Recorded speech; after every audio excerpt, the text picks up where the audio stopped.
As we were setting up. And I was like, mate, what is going on? I need to speak to you or your dad. But yeah, we'll do that. I don't even know where that come from, so. Very funny. Right, so we're back again with the Stox in the Shed podcast with, I regard him as another legend of our formula of the sport. It is number 4, Andrew Duddy. Appreciate that, mate. Again, Yeah, we'll do that. Thank you for having me on. I've come to you in this. I've come to your area. Watched all the ones so far, Lloydie, AJ and Jiggins. And I've loved them, and it's brought back so many memories. And, that's the main thing we're going for. So thank you for having me on. Can't wait to talk about my favourite subject, me. Looking forward to it. So we've been setting up in your sort of sheds. I've never been here before. So we're looking around, weren't we, to a place to sort of do it. Yeah. And we've got this little area that you had, and I've sort of been rummaging around while she was setting up. And like... Welcome to the Madhouse. Yeah, Madhouse. Stuff. It's like a Lionel Richie LP, which I don't know. Is it yours, or your dad's, or your mum's, or what? Which is classic. This is probably one of the greatest books I've ever seen. You walk around and you just spot. We'll show this a bit closer to the camera. Like a picture of the Yorkshire Ripper, which you don't expect to see on a Sunday afternoon. I did say to Duddy, if anyone needs anything, we probably have got it here.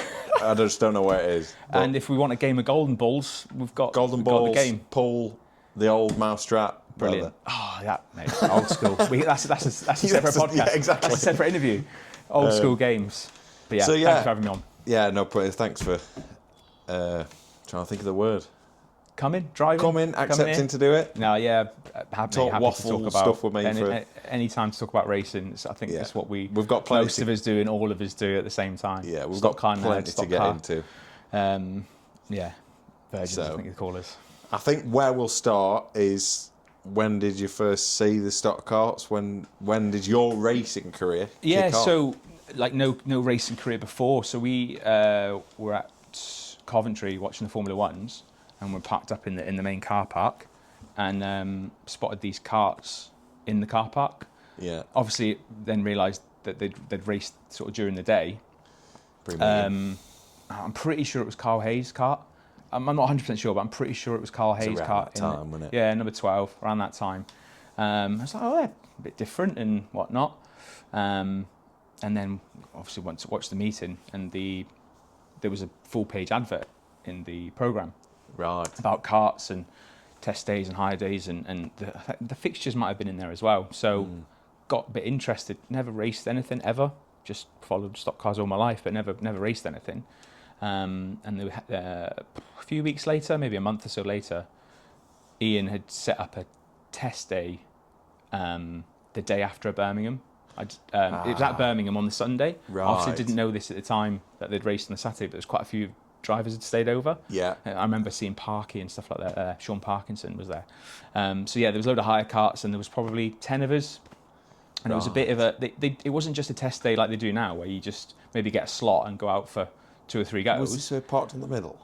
I think they were. There might have been a couple parked in the middle, but they made it like a bit of a race format event. Okay. So maybe there was 6 or 8 karts available, maybe not even that many, say 6, and 3 or 4 would go out at once. Yes. And then the next 3 or 4 would go out, and then they tried to make it like a couple qualified for the final and things like that. Yeah. So me and 2 of my cousins, I sort of convinced 2 of my cousins to go. Again, they're not stock car backgrounds, they just knew that I was into it, and more go-karting than stock cars. So they came, and we had a laugh, and we went round and didn't do anything amazing, wasn't good, or anything, didn't know what I was doing.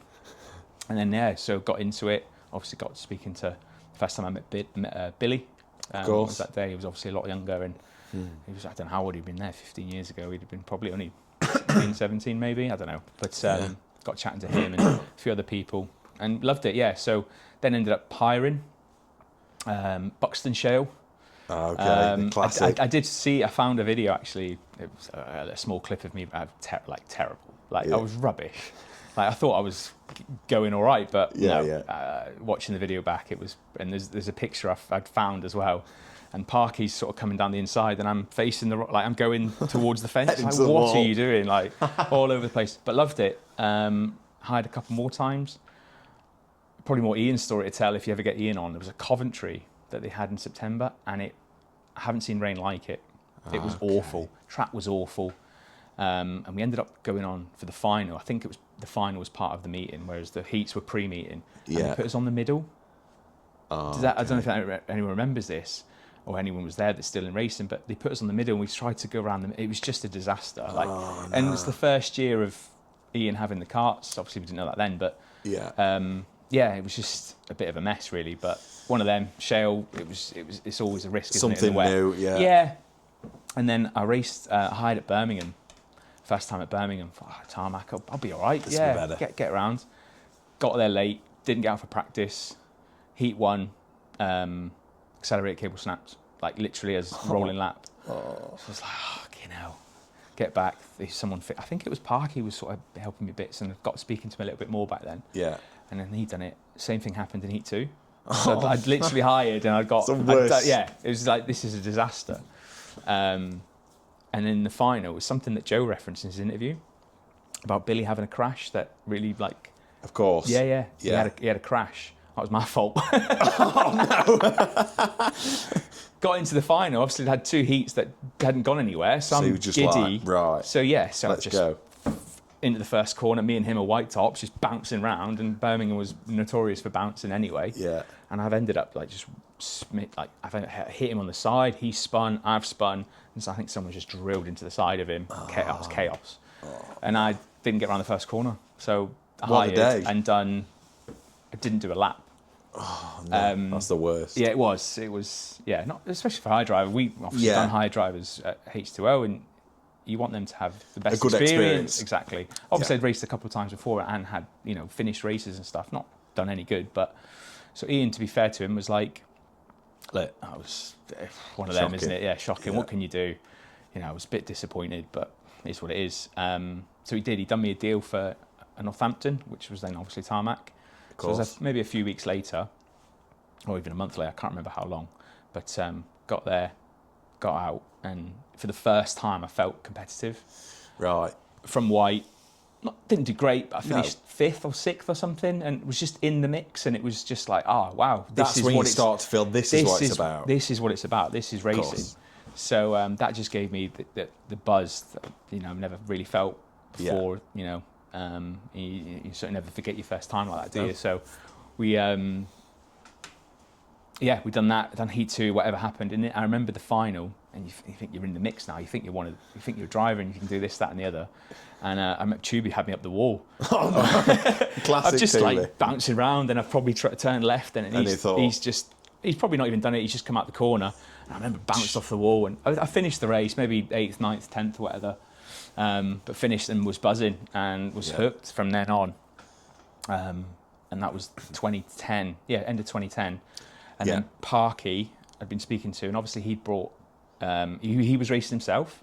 He had Ash, his lad, Billy, Billy, his other lad, and Matty. Yeah. So the two, Matty and Ash, were in the seniors, and they were the sort of top dogs with Tubey. Yeah. They were rapid.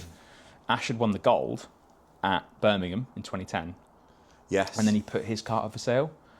And I was speaking to him about it, and I was like, still to this day, I have no idea what I'm doing. That's just lazy on my part, and having people like Paul Heath around. But I didn't know, I knew less then. Yeah. And he just said, look, if you buy it, I'll look after it. Just on a whim. Okay. I was like, oh wow, yeah, of course, absolutely. Yeah. So we come to an agreement and bought the car, and he kept it, and he built a new one for Ash, which was mine. Is it? Yes. The black one? Yeah.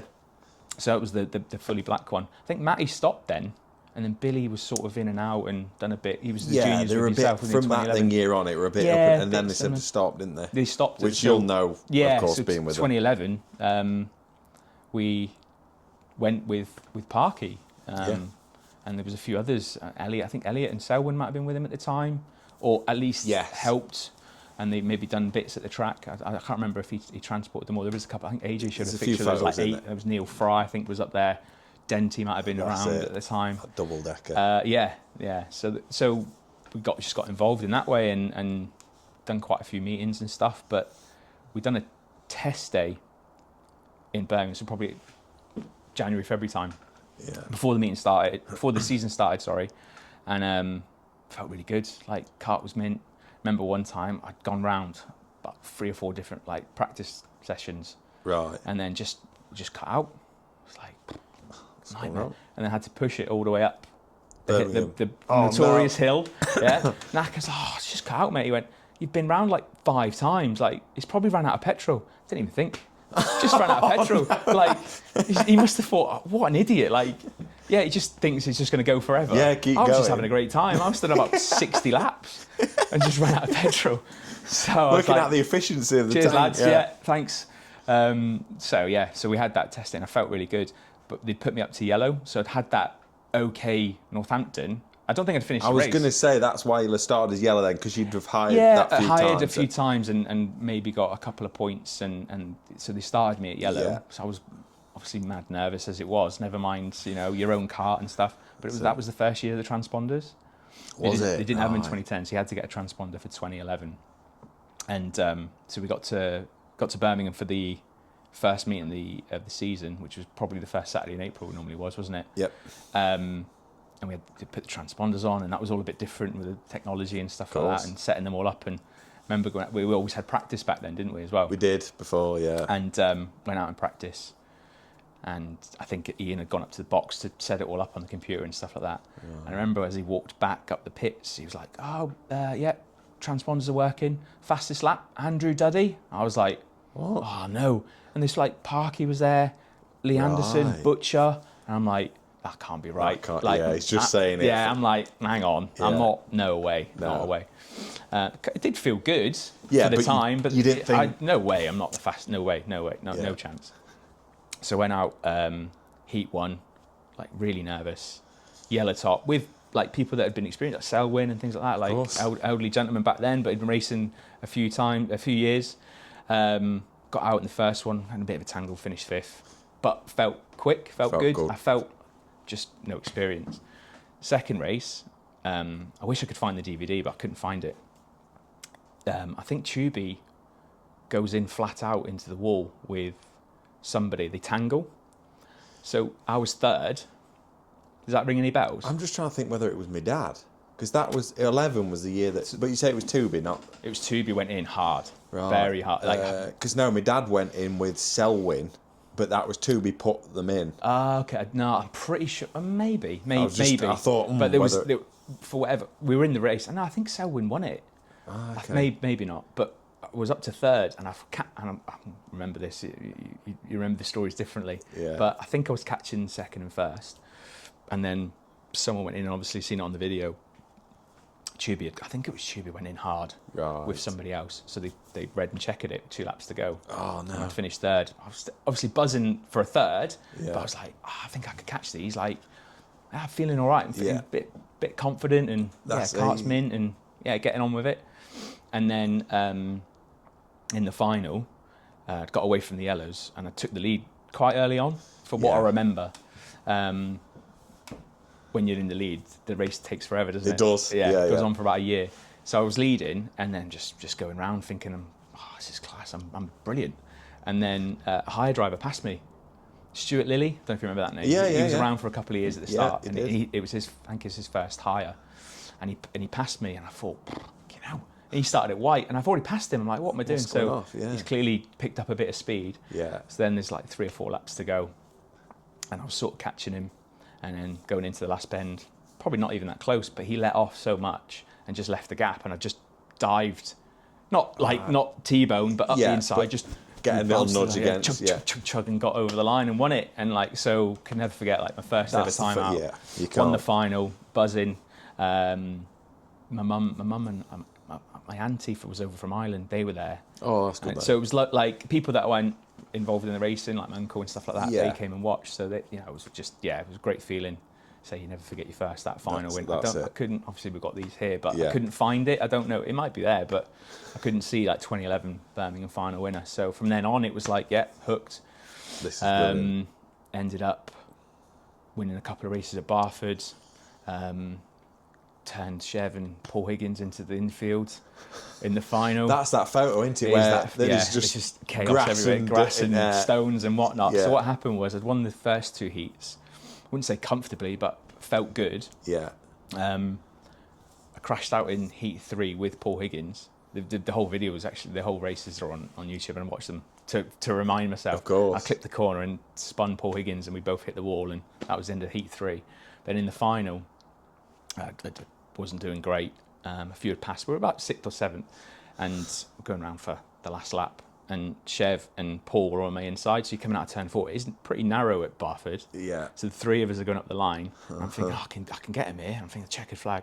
Fuck it, just turn left. Just swung them both left. And the 3s have just gone in. There's like a little mound, wasn't there, of stones and gravel or whatever. Yeah. Bang. And then there's the picture of the 3 of us up in the air. Turned out it wasn't the last lap. There was another lap to go. No. So I'm just sat in the middle. Just like that was idiot. For nothing. And then them 2, I think they carried on. I think Chev definitely carried on. So I think I had a little bit of a reputation from that one incident of like, this guy's a bit of an idiot. Yeah. So I was like, it just felt stupid. Won 2 races, but yeah, felt a bit stupid at the end of it. And then Kings Lynn, I don't know if Kings Lynn was before. I think, yeah, it was definitely after Barford actually because of what happened. I think I won a heat, still at yellow, so there was no like upgradings back then. You just stayed at yellow. Yeah, yeah. I'd won a heat at Birmingham as well, and then we went to Kings Lynn. I think I won a heat, and then we got to the Grand National, and I was second. No, sorry, I was leading, and Chev passed me with like 2 laps to go. I was trying to keep with him. I was holding on for dear life. It was dry, so you could go in like tarmac. It wasn't like you were having to kick it sideways. And he's passed me, and then got on to the last lap. It was actually the last lap this time, and where Kings Lynn is now, you've always got them big tractor tyres. You have, yeah. For whatever reason, there wasn't one going into 3. There was a bit of a gap. Maybe the tyre moved the night before or whatever, so there was a little bit of a gap on the tarmac. I thought, I'm just going to go over the tarmac, I'm just going to tap him and win the race. Like, in my head, this sounds simple. He's only like gold top and silver and been around for 10 years. So yeah, I just went for him and just flat out hit him, T-boned him, and the cart never stopped, and neither did he, and we both just went flying into the fence, and I mean flying. Oh, no. And he's hit it hard. Like, I've ended up spinning round. He was in the fence, and I ended up finishing the race 7th or whatever. But he was in a really bad way. Like, ambulance job on track. No. St John's on track, and I don't know if you remember talking about this story at the Do, because we were reminiscing, and he told you the whole thing about they had to get somebody to drive him home. Yes. I've never felt as bad in my life. It was awful. Like, I don't know what I'm doing. Because you just think, I'll just give him a little tap. When it goes wrong. And it just went wrong. I've just gone flat out, no thought of, well, I'm going to hit him, but how am I going to turn the corner? Yeah. Which you still see that now, and you think, what are you doing? But yeah, I was one of them. It's like, what are you doing? And I think it was like, this is probably not for me, sort of thing. I was like, I'm really not very good at this. Right, yeah. So yeah, it was one of them. It's like, I felt awful. I remember messaging him, couldn't apologise enough, and accepted it and said he was really sore. But fortunately, he did have another car, or he had another one sort of half built, and then he ended up using that one. I don't think he used that other one the rest of the year. He smashed it to pieces. Yeah. And after that, went straight to Superstar. Okay. Which was great. Top of the points I was after the first grading period. Right. Buzzing, This is brilliant. I've made it. I'm class. And then I remember the first Birmingham of the new grading period, which always seemed to happen that way. That like there was 5 meetings. And it was for a long time. So yeah, new roof out there, with parking. Feeling one of them. Yeah. And the first heat, I remember the first. I don't remember much else from that year really, apart from the first heat. You know, there was no receivers back then, so you're watching the flags or you're watching this and that, and again, super inexperienced. And I was pole Superstar, and I'm like chugging, going round 1 and 2, waiting for the green flag, and then hook down and go. We were half a lap behind before we'd even got going. Yeah. And after the race, Tubey walked past me, and he's obviously very dry. He said something like, "Fuck me, you better go quicker than that." Or something along those lines. Best put your foot down from the start. She's like, yeah, you want to make it any harder for us at the back or something? I was like, and again, you just feel like wanted to ground and swallow it. And it's just a flippant comment from him. He probably didn't mean it, but it was just like, maybe I'm just a little bit not good for this and stuff. Yeah. I don't think I picked the point up from Superstar. Okay. For like 3 months or 2 months, whatever the grading period was. Yeah. Then I dropped to red, and then got a little bit more experience and got back into it a little bit. That's it, dropped down and a bit closer. I had a really good, I remember the Thursday night skeg. That was the one, like I was at red, maybe got a 4th or 5th, but I felt, all right, I'm competing. You're building, you're that confident. Yeah, and then it comes with confidence. It was too much of a jump, and it's obviously something that we don't do now. So if, you know, a white or a yellow, they can only jump 2 grades. But if you win a heat from, if you win a final from yellow, you go to, 2 finals from yellow, you go to blue. If you win a final from white, you go to yellow. Yeah. And it's a little bit more controlled in that way to try and make it fair, because going from white to red or white to superstar, it's a shock, isn't it? Yellow it's to a big. Superstar, it's just. I think as well, it's that again. It's not so much. At the time you think it's so good, but it's how it affects you mentally. Then it sets you back. It does. It really does. More than because you think you're in the mix, and there is a big difference between yellow and superstar, and it might not see it on track, but if you're a quickish yellow and you've only got 3 or 4 whites, you can get away, and you may not dealt with traffic. Out of trouble. Before. That's it. Yeah. But getting through 20, 30, 35 carts at some I think that's the art, isn't it? Completely different. It is. It's a skill in itself, and. Yeah. But yeah, so we done the 2011 gold. It was like 6th row. Crashed on the first bend. Finished the race, but it was rubbish. Don't remember much else. But we did get to the last Birmingham of the season, which was the I Factor finals night. Yeah. But for some reason, luckily, Ian had sorted out that we had the Grand National Championship. So the first race on the 2011. Birmingham, I found was this one-off race. Yeah. But you had to have got a point to qualify. Okay. So Tubey wasn't in it. And a couple of others that you would expect to be decent weren't in it, and I was pole. So that's a completely different experience, being pole and in like a grid. I'm going to get stacked in, and like a cart, it would take about a week to get from the first bend to the fence at Birmingham. I know people have done it, but you think you're not going to get stacked in, but you're in your head, you're like, it's going to be chaos. It's going to be chaos and that. But yeah, just drove away and won it. Okay. So Grand National champion, buzzing. It was just then you think, something. Yeah, I'm in the mix now, and I've won something. And I ended up I finished second in the I Factor, the finals night that night. I did see the trophy as we were putting them up. So yeah, that was a good year. And then again, I suppose you've ended then with a good end for then confidence to go. 2012. Let's go on again. And there was never when I bought the cart, it wasn't what am I going to do for 5-10 years. It was like I'll just see how it goes, and year by year. It could have ended in 1 year, and that would have been it. It would have been nice to have that 1 year of racing and being the other side of the fence and doing something that you never thought you'd do as a kid. That's it. You never had that chance, facility to race, and that's why Stoxkarts is great. Grassroots formula, and it's done so much for so many people. Oh, of course, definitely. And me being one of them, and I'm just a huge advocate of them, and that's why I still race the Stoxkarts. But we went into 2012 and going through the winter.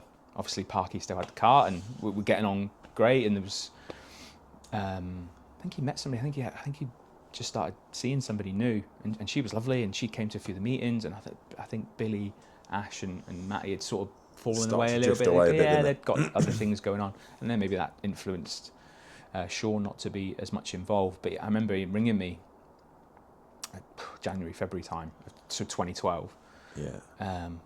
At home, and he just says, I'm not gonna carry on next year. I'm gonna sell the wagon, and that's it. And I'm just like, oh right, that's the end then, basically. But at the end of the call, he went, this guy called Paul Heath said he'll take it on. Okay. Just like that. I was like, oh right, okay. And he just sent me his number, and I was like, oh brilliant, I'll give Paul a ring. Give him a ring. So I'd met Paul. So Paul, the Barford we spoke about, that was his first meeting. Because Paul used to do a bit of racing, didn't he? Oh yeah. Like he raced in the karts. I know he did raced a bit. The karts. Yeah, he raced obviously V8s in the 90s and done bits 2000s. He was V8 chairman for a while. Yeah, was heavily big involved part, in that side. Yeah, big part. I mean, he built cars himself. He built Blue's last car. He'd done some bits with a Mike Close car. He refurbished one of his older cars. Yeah, I've got some pictures of some, just really into the engineering side and fixing cars. And obviously his story to tell, but his first meeting was at Barford and hired. Him and Blue went, and I think he said there was some pictures or videos, and I think he finished 5th, and he remembers me turning left because it made him finish 5th. Yeah. And he said, these karts are all right, I'll get on with these. Yeah. And then he said the next time out was at Stoke, and I think he went from white, and he stacked it first corner, bent an axle, changed the axle, went out in heat 2, stacked it second corner, done another axle, and he thought, what the fuck have I done here? But yeah, he was taking him and Jonathan at the time. So Jonathan then got a kart. Jonathan had raced V8s, and Paul had looked after that as well. So they had a long-standing relationship. Right. And yeah, and whatever the conversation was between Parky, Ian, and Paul said, yeah, I'll look after him, and there was a couple of others at the time. And that's where I went. So we spoke. I had briefly spoke to him at meetings, obviously, because he'd done a few during the year, but I didn't know him. I didn't know about him. And went from there. So 2012, he says, yeah, we'll look after it. And we sort of had carried on the same deal as I had with Parky, just paying per meeting, and it's a business arrangement. So the first meeting, I thought the first meeting we had was Kings Lynn, but Paul tells me it was Birmingham. I don't remember doing the Birmingham, but he's got the picture of my kart there, so I must have done it. It must have been not good. It's not in the memory, yeah. But we were looking through it, and there was me, Neil Truman, Jonathan Abbott, Blue, and Kev Bonner, who'd bought the Ash. I'm sure he bought the Ash Parky kart, but he didn't last very long. I think that he was F2 it. driver. Yes, that was it. And is that where you got it from? No, that went. Yeah, it was Kevin. I don't think he raced it much, and then Kelvin bought it. Right. I think. So there was 2 or 3. He maybe only done 2 or 3 meetings. So there was a few different drivers through them first couple of years that were sort of helping them. The Baileys came with us for a little bit. Of course. Mitch and Jay Beaumont. So, I don't know if you remember them. Yes, so I do. He was in juniors, wasn't he? Yeah, Mitch did. And then Mitch races. We bumped into him, I think, last year, the year before at Buxton. They do the 1300s. Oh, did they? Yeah, over there, yeah. So, yeah, good to see people you hadn't seen in years That's and stuff like that. So there's been a lot of drivers in that first bit. So 2012 started terribly with Kings Lynn. It was Carl Nunn's first hire meeting as well. Yes. And him and Paul raced, because Paul said he had a great race, and Carl and him had a good race there, but it was really, really wet, and I was rubbish. I was superstar because I'd finished 4th in the points in 11, so I started at the back to square one of not knowing what I'm doing. Shale, probably raced shale maybe 3 times, just not doing very well. Confidence was a bit flat, but then went to the second grading period, and I dropped to blue. So again, gradings were a bit different back then. You could drop more than 1 grade. Yes. I went from superstar to blue, and then I was blue for 1 month, and that's where the roll at Northampton happened. The one that AJ references, where your head's literally. Yeah, there's 4 or 5 rollovers that day. AJ went, Carl went, I think somebody in the juniors went. There was somebody else, and then my rollover. Ian described it as it was like watching his boys just throw a matchbox car at the wall, because I just went up. Ding, yeah, over. Michael Havercroft. So I was going around the outside of Michael Havercroft. I don't know why I was doing that, but I did. And he's just taking the natural line. I'm thinking, I'll beat him. I'll get out the corner. And he's just on his natural line. And I've ended up, instead of just hitting the wall and stopping, I've somehow dug in and driven up the wall. Okay. And then flipped. And I've done it 3 times. And in the photo I've got in my house, actually, you can see one of the marshals, Adam, who's one of the main boys at Anchor Race now. Yeah. And he's just in the corner, and he's just holding his face. Oh my God! It was horrific, and that's the reason the roof plates came in. Mine and AJ's on the same day. Yeah. So that hurt. That really hurt. I wasn't a Wayne Owen type with all the bits round. All the bits round everything, and elbow pads. I had nothing. That's when you get that. I think everyone with the padding is. I think we all start with nothing. Then you have a big one, and you go. Do with a bit of padding, guys. And I smashed my knee off the steering column like 3 or 4 times, and it came up. It was massive. It was horrible. I remember going into the pits. I think it was Ian on the quad, and it's dragged off backwards, and it's just obviously a mess. And one of their marshals has come over. It might have been Sarge actually back then.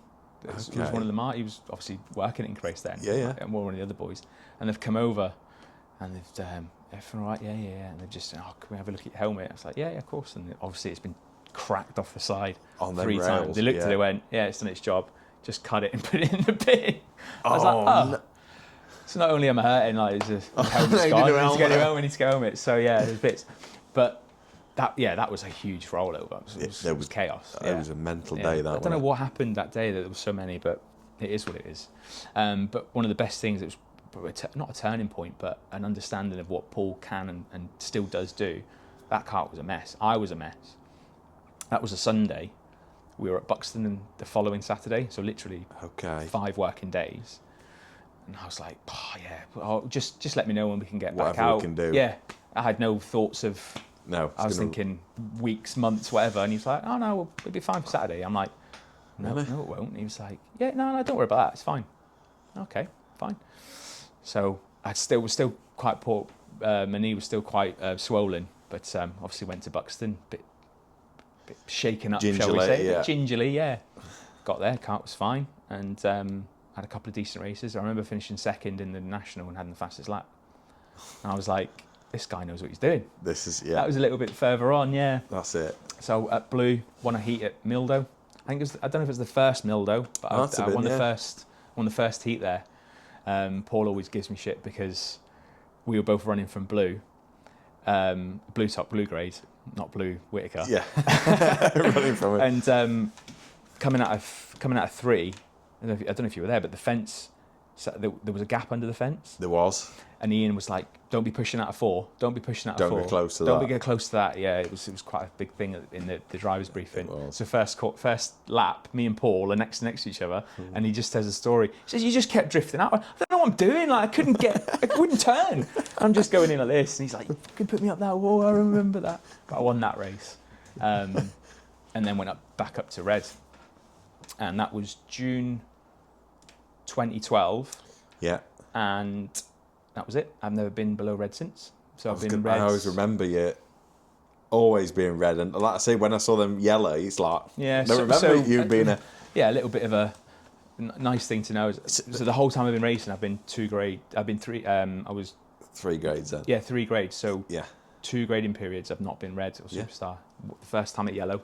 Yeah. I jumped straight to Superstar.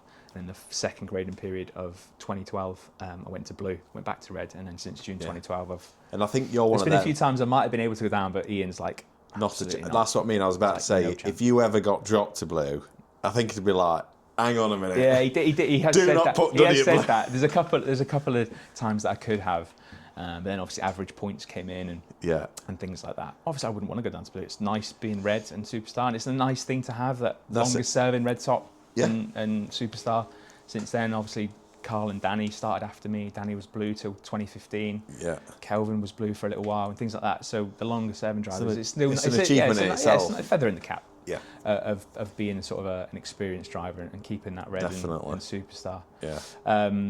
2012 carried on. So we went back up to Red and we were in the mix. Yeah. Felt becoming a bit more of an experienced driver and getting involved and being a regular sort of top 8, top 10. The confidence builds, doesn't it? Yeah, it does. And obviously the confidence built after seeing what Paul did, and we then getting to know each other, and him learning more about the karts, him learning more about me with Blue, and then we started doing higher karts. We were involved in that quite heavily.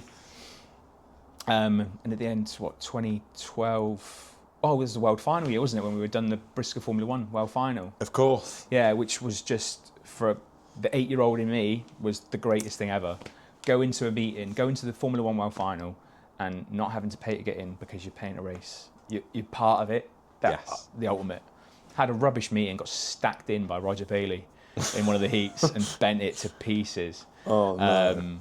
And it really hurt. And I'd had a couple of meetings, and obviously that wasn't long after the rollover and a couple other little bits and bobs. And as much as great as the event was, and it was obviously watching Lee Ferris win it from the back, it was a pretty special night. Was that the first one at Skeg as well? I think it was the first F1 World Final at Skeg. So there was lots going on. It was just great to be a part of. We had 48 karts. It was a big meeting. It was a big meeting. It was just a real buzz. It was a great advert for the Formula, and I think we'd done a really good job. I remember Elliot won the final, and he was on. I think he was Blue, but he was on it, and he won it quite comfortably, I think. Yeah. And Paul Heath always says after that final, he went up to Elliot or whoever was looking at. I think Ian might be looking after the kart. He said, "When you get home, weigh that kart. Just tell me what the weights are." Right. And that was where the 65-35 came in. That was the first time he went, right, that's gone well. That's what we're going to use. That was the then starting base. So obviously 2010, 2011, there wasn't really a lot of that. You just threw a tyre on, didn't you, and just got on with it. And well, like I say, everyone ran 20 all the way around, or 20, 10, 10, 10. There was no real setup, was there? It was just a bit of a it felt good today, or try and not do it. Or, yeah, that was it. It was all right. And then you go out the next Birmingham, it was rubbish. And yeah. then we've learned about the temperatures, the size of tyres, and what causes different things, and what we've done over the years with engines and clutches and how they engage with a different size tyre and that kind of stuff, and knowing what works. And the clutch I've got on is a bit different on mine. I don't know if you've ever spotted it. Is yours the older clutch? Yeah. Okay. And I think we had like 2 or 3 that we had, and we tried this, and this one we had it on. We put it on at Cowdy because we thought, this will work well, and it has. So I think we've had that on for like 5 years, never been never been off. Right. Never been touched. Bloody hell. So it works well. Paul's very much, if it's going all right, we ain't touching it. The engine had in 2019, no oil change, no nothing. Doesn't get touched. Right. Yeah. Okay. People are quite obsessive about it, aren't they? Yeah. Everyone's different. Paul's like, and that's if what's it's working, fascinating. If it's working, don't change it. Ain't changing it. Yeah. I obviously been lucky to win a few races over the last few years, and more probably in the last 4 years than I had probably in the first 6 or 7. I'm going to say, I'd say from 2020, I feel like 2019, that's 2020. been your better half than you. 100%. More experienced. Yeah. No more for Paul. The engine that we've got worked for us and things like that. And the times have been checked. Obviously, if you win a heat, you get the scrutineer, Jason or Mick, or even Paul sometimes with Ian. We'll just have a quick look at one thing. They'll just pick one thing at random, and they'll look through it if it's, whatever it is.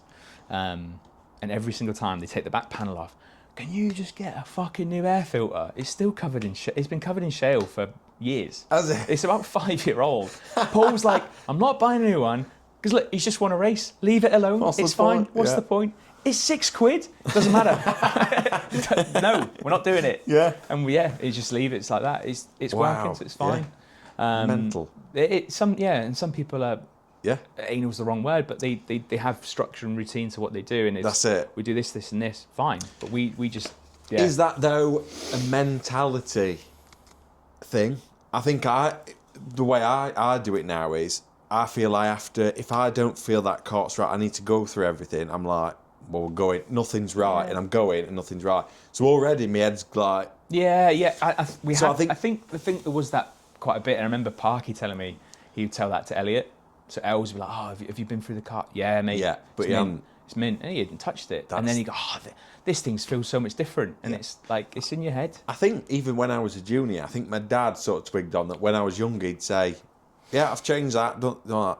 Because as a kid, I didn't really know. And I just went, right, okay. Went out, did really well. Oh, that definitely worked. My dad probably told me years later, we didn't really do anything. Yeah. But it's mentality, especially in karts, because they're so even. Yeah. It makes a big difference. Definitely. We'll talk about that later when it's sort of the later years after 2019 and how we've changed what we do, and mentality and being right to get to a meeting and being in the right mindset. That's it. Not rowing with your missus or stressing about a dog or something at work or being hungover, which is we've all done it. Yeah. We've all done it. Hanging, and of course you're not going to be 100%. No. How can you be? No. So if you go in with the right mindset, it can make a difference. And even if it is a 3% difference, that could be a 0.2 of a lap. Definitely. And that makes the difference between winning a race and not. Yeah. We learned a lot from that. But Paul, he's one not to change things too much. Yeah. We kind of know I know nothing, so it's not. But if you see a spanner in my hand, there's something wrong. Like him and Blue had a great routine, and since then, obviously now Chester and him, there's been times where my cart's in pieces, and I just stand there and fill it up. I'll just fill these up, shall I? But you learn that after do you want me to check the pressures? When you run out of fuel. I've done it once. I've done it once again in Northampton. I can't remember what year. It was the final. I was going okay, top 5, top 6. Car just cut out. Pulled off. I was like, I want to start. I was like, got back to the pits, and Paul went, did you fill it up after heat 2? I definitely did. I definitely filled it up after heat 2. I remember Vince Morgan being there. I went, I definitely did. And he opened it and went, well, there's nothing in it. I went, it must be a leak. There's an hole in the bottom. There's a hole in the bottom. He went, it's dry. What are you talking about? You didn't fill it up. No, I did. I went, you fucking didn't. Like, you can say what you like, but you didn't. And that was that. So that's the only time I've never not done it since. So it's a bit of a routine that we have. Even if we win a race, everyone has set routines, don't they? Even if you don't do well, you do well. If we win a race, or me and Chester do well, or whatever, we'll just do the same thing. We'll just jack it front, check the wheels, make sure they spin, happy days, check the back, fill it up. Yeah. That's my job. Yes. Anything else is theirs. So I've got it pretty sweet. Yes. I am a very, very lucky man. Yeah. And I think it's a good thing. Another thing with the Formula is, everyone's different. Whereas, some people do a lot themselves, don't have a team. Some people have a team.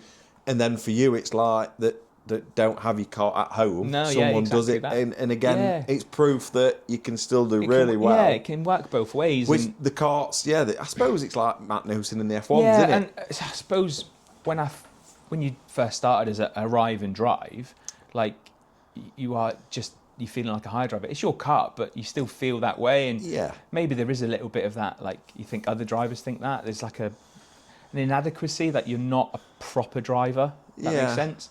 And that you probably have them feelings. Probably I had that for a few years really, because because you're not fixing it. So and the guys have feel a bit guilty in a way. A little bit, yeah. Just take it as luck, but like as being lucky. But there is like AJ saying about him putting things together and watching Lid win. Yeah, there's something to that. And I was randomly watching old stock cars, which I do. It's not random. I do it most nights everywhere on YouTube. And I found it was Des Chandler, and he just said, "Oh, I build my own cars." And he built a new one. He said, "Oh, you won last week or something." I went, "Nothing better than winning your own car." That's it. I wouldn't know what that's like, and I wouldn't want to.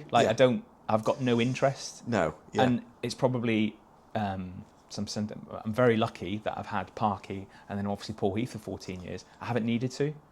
I might have learnt bits along the way, and I'm sure there's many a driver that haven't known much. I don't think Danny Nunn would have said he would know much. No, there's definitely a few out there that... Yeah, and they sort of get through and then done well, but I've just been in the most fortunate position, become, Paul and Jessica and Elizabeth, they're like family. They're not, it became a business thing, and we'll get into that in 2015, but it became more of a friendship and a sponsorship, and then we speak all the time, and I see Jessica as like a little sister, and that's it, and things like that. So I remember when she first won her first race, it was like there was a feeling it's like the best. It was amazing. It's nearly better than you winning yourself. Yeah, a little bit, and I knew how much that meant to Paul, which then meant a lot to me, and stuff like that. So when you look back, like Bobby Burns, like Stevie Howard looked after his car. Bobby turned up. He was an arrive and drive, one of the best probably to never win a world final and things like that. And if you say Matt Newson, how many does he bring? Frank's done it. Exactly. Ian had Frank's for how long? Hall Morton, has it at Frank's. I know they do bits, but it's not uncommon. No. For people to turn up and race, but they definitely had like an inadequacy. Yeah. From that, because you just maybe it's a personal thing. You just think, what are other people thinking? Like, he doesn't. He just turns up and races. We all do it, don't we? Yeah. Maybe there's a think about. I don't think it's a jealousy thing. I think it's he's just. People aren't actually thinking it, but in your head, you're maybe they're not. Yeah. Maybe they're not, and if they are, they are. I say it from blue in the face. Luckiest guy in the world. Yeah. I get to do it. I turn up, and everyone notices it now with that big stupid bag rolling along the pits. He's here. You can fit a bloody body in it, like with all my bits, and I plonk it down, and then the cart's there. And ready to go. Yeah, it's ready to go. And Paul always said, well, after a couple of years, he always said, like, "You're my advert." Obviously, Paul then started doing so much. He was building cars and parts and stuff like that. And we helped loads and loads of drivers. We took carts back. We were setting them up, and I went out in them. And he said, like, "You're my advert." Like, no disrespect to the other drivers that we've had through the years. There's not many that have got to Reds. There's not many that have got to Superstars. There's not many that have won finals or championships or track championships. And to do that consistently, and Paul would say, like, he'd set them up like mine. They're no different. There's nothing special on mine. Talking about the air filter, it doesn't get any special treatment. No, it's the same, and it's the way it is. And we've had. Well, this is what this is like. Fine. The only difference in mine and the newer one is the steering column shorter, just because of the way I like it. I don't know if it's my little legs. I might not look it on camera, but short legs, sort of average height, and it just. Whatever works for me, it's this. You've got to be comfortable. Exactly, and that's something else we learned quickly when we were talking to other drivers and helping other drivers. Are you comfortable? Why is your steering wheel up here? Yeah. How's that going to help? There was one we helped a little while. I can't remember his name. It will come to me.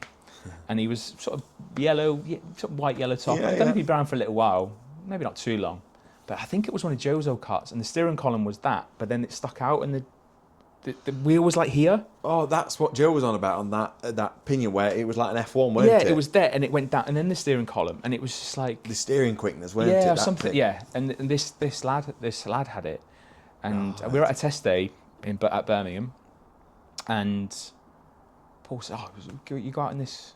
Yeah, of course we will. And I went out in it, and it was like, this is weird. I got it round, and I was okay. It's like this is wrong. This is all wrong. He's got no chance. If you're around other karts and you're trying to hit, and it didn't react the way you need it to react. That's exactly what Joe, I think again, Joe was like the guinea pig to try it, but it was so like loose. And it was there was like it was like an old like a PS1 game where it just didn't react quick enough when you're pressing the buttons, and it'd take another second to turn. And it was like you would do that, and then you would turn. It was just a bit weird. And I got out. I went, "That's awful." I went, "Change it now." Yeah, please. And he was like, and the guy was like, "Oh well." And Paul said, "I'll do it." And he went, "What?" He says, "We'll take it home now. We'll take it home and come pick it up." And the guy lived. No one lives near Paul Heath. Like he is in. Have you ever been? It's middle of nowhere. No, I haven't been to Paul. It's on the Lancashire-Yorkshire border, like north of sort of Burnley, not far from like Silsden and Clitheroe, where Lundy and Frank Wayman are from. But you are in the stick. Beautiful views. Amazing area. Yeah. But you're not close to a main road or anything. But yeah, I think he lived relatively close, so say an hour or so away. And Paul said, "Yeah, I'll set it all up and change it." Yeah. And he did. And then the guy picked it up. And then there was a Buxton test day quite close to the season starting. Okay. And at this point, we were. It was before COVID, but it wasn't 2012. It was maybe 2017, 2018. A bit later in our sort of tenure together. Yeah. We had the Buxton test day, and we were selling Jonathan's. Jonathan sort of packed up, and he hadn't really raced much, and we had the cart there, and I used it at a Mildo, because 2019, because mine wasn't ready. That photo. So the new one, yeah. So I had so I was borrowing Jonathan. So we took that to Buxton. I don't think I didn't have one. That was it, because Paula gave my other one to Jessica. She was that racing. So I hadn't one ready. So we went to the test day. We took that one. We may have took another one, but I can't remember. Maybe Jess was testing. I can't remember. Yeah.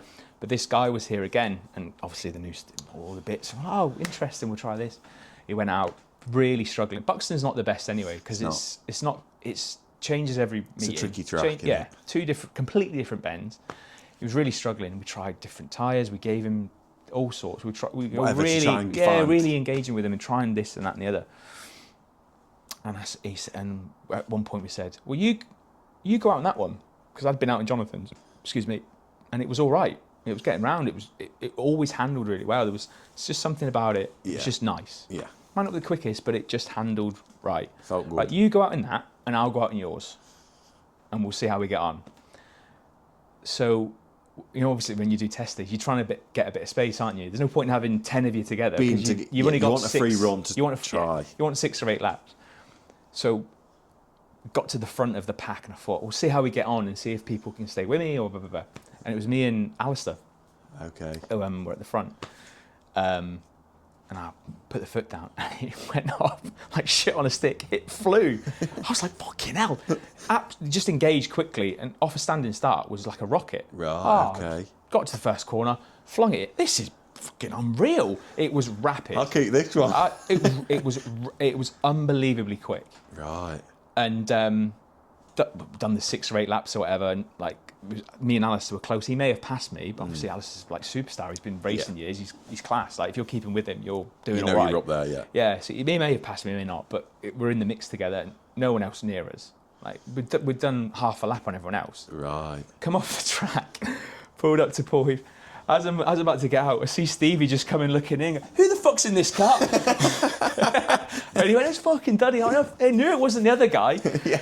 I knew it wasn't him anyway. We were laughing about it. And we got out, and I said, "Paul, this thing's rapid." He went, "That looked planned." I went, "This thing's mint." I know it had our tyres on and this, that, and the other, but this thing's fucking going. Dialed in. I went, I says, "That engine from a standing start is unreal. Yeah. And that is a big help in these things. It is. Whatever worked, the engine, the clutch, and just Just a that good tyre, mix just of- a good mix, and it worked. I was like, I need to get this now. And he was like, all right, okay, let's see what we can do. So then the other guy came over out of Jonathan's and went, how'd you go? And he went, brilliant. That handle's mint. And Paul just went, we'll just switch them then. And he went, what? I went, well, if you want it, you have that and we'll take yours. Yeah. And he went, whoa. I went, no, like, we're happy, mate. You're happy. Yeah. So, like, we want We you to love do this. Yeah. You No, like oh that. no, we didn't tell him that. Oh, okay. Don't fucking say a word. We're mate. struggling, but No. He says, how'd you go? Oh, I says, no, it's decent, mate. You should. It's good. Yeah. And he was like, and Paul just went, yeah, we'll just switch them then. You take Jonathan's and we'll just take yours, straight swap. It's up for sale. Yeah. And he was like, nah, he wouldn't do it. Really? He wouldn't do it. I went, fucking hell. He wouldn't have it. All I wanted was that engine, just to try it in mine and the clutch. And it was like, what works with this thing? What was that combination? He wouldn't take the deal. Oh, no. So we ended up selling. I can't remember who sold Jonathan's to. Paul. Most other people know because I mean Joe and Billy would have said known back then. there's Yeah. the list of who done what. Yeah. I couldn't remember any of that crap. So he wouldn't do it, and I don't think he lasted much longer. Like he just never got on with it. But I kept watching. Going, honestly, this thing is rapid off the start. Yeah. Which was so key. So yeah, who knows where it went? It's probably still out there, but. I couldn't say I need to. I remember his name. Joe might know. Yeah. Well, yeah, because if he had it, he might. Joe know a bit must more have of got his... rid of that in I think end of 16 or 17. Yeah, it must. I think that's So what he 18. sold to then buy the Kelvin car. Yeah. In 18. Yeah, that would make sense because then at the end of he maybe had it for a year, not done well, and then the start of 19, I didn't have my car. So yeah, Yes. that the linear sort of makes sense there. We'll have to. But yeah, he was like, he was like, we'll just do the swap then. We'll just take this now. And I'm like, yeah. Nope, not having it. I think we were too giddy. I think we should have played it a little bit more cooler. Cool and gone, well, yeah, mate, have a chat, mate. Well, do you want to hire go this one? back in your car and. But yeah, one of them things. Yeah. Yeah, obviously talking Red Top from June 2012 and carried that on, and then we went to Skeg, and we like just weren't quite as fast, and we'd had a couple of meetings before that it just wasn't great, and we were at Skeg, and I think Joe mentioned it, or AJ, it was like the old in and out boards. That's they had it, the the marshals on the boards. inside. Yeah, this is before race receivers and stuff. That They was had the it. in and out boards that were made, and just trying to be a little bit more, safety conscious for people. And I think they worked quite well before race receivers. It was something else. And karts have been quite advanced in that when you think about it. Like they were one of the first to have receivers and things like that. Like we have been. Of course, we were before F1s, weren't we? Yeah, A lot. way before. Yeah. Yeah. I know they talk about how F1s can't hear them, but the advancements in that. But I think Ian has always been quite progressive in that way. It And was a safety very conscious. good. It was one of the best things we've ever done. I know we've had a lot of different changes, haven't we? But it was one of a big standout. And I've never done it, and I would like to have a go at it. Actually, I remember Paul Hinckley doing it once. Bless his soul. And AJ done it. I don't know if you remember at Stoke. He on the done radio. He was doing the radio, so he was in the did. pit box, and he wasn't racing, or and he'd done a couple of races. Like, you might have just done the kids. I can't remember quite. Yeah. But so obviously you're sitting, you're always supposed to have one in your ear, aren't you? Especially when it's near race time, just so you're aware of what's going on. Yeah. And they were still a bit quite new then, so you did that. I remember AJ was just chatting. I think he was like announcing the football results or something. He was just giving it. I was like, oh, Manchester United won, or something like that. And they went, oh, Cilla Black's died. Just that one. I was like, what are you talking about? Oh, what a shame. Blind date. Surprise, surprise. Yeah. Oh, no. It's just oh, Cilla Black's died. I was just on my arse. It was so funny. It was just so different to the way it's just formulaic. Regimented. Right, get in your car. This is the grid. Boom, boom, boom, We're boom. up next. Yeah, They're going on. It was funny. You get in the car sometimes. I don't know about you, but you put your headset in, you put your helmet on, and you don't hear anything for minutes, and you're like, mine working. You and then start panicking. And then, yeah, a little bit, and you're fucking round with it, and you're trying to, like, I always have it, I've got a belt buckle, and it's on the overalls, and then you're like looking, it is working, that's all right. I've had them in and that. Can you hear? And they're like, when they speak, let me know. let me know, can you hear? It's like Peter Kay joke, isn't it? Honestly. And then you can hear like a bit of sort of background noise, or then Ian or Claire will say something. It's like, it does work, but a minute could feel like 10. My anxiety with receivers. Now you think about it, like it's not something you think about, but when you get, you're like, oh, receivers. And I don't know if it's the yellow. I've bought one of the black ones this time. See if they're the better. But yeah, you do. I'm just like, I've had them that many different, because if you've got it up on your overalls, if you have a crash, I'm scared that, I think once it was just lingering in cart, and I'm like, oh, where's that gone? You don't know what's going on with it. Yeah. One time I remember rushing at Barford to get out for some reason, and they'd held the pit gate. I was like panicking about it. I think I might have been like trying to get it sorted, or the headphones had come out or something like that. Yeah. So I took it off and I put the headphones in. I just got on track and just held it in my hand. Just raced with it in my hand. I was so panicked because it was so new. I was like, I don't want to drop this. And if I don't want to, you know, because it's obvious when you can't hear. If someone says yellows and you're waiting for somebody to wave the yellow flag, it's a good couple of seconds and it looks quite obvious. Yeah. And I just held it in my hand, just driving around, like holding onto it, like with his hand. And luckily, I've done okay at Barford a few times, so I won that race actually with it held in my hand. I just didn't want to let it go. I was like, I couldn't put it anywhere. But yeah, so the receivers were went out there and go back to the story, and we're going into the corner. Paul come back. I went, why are you backing off in the corners? I went, I'm not. He went, fucking are you backing off too early? You're backing off.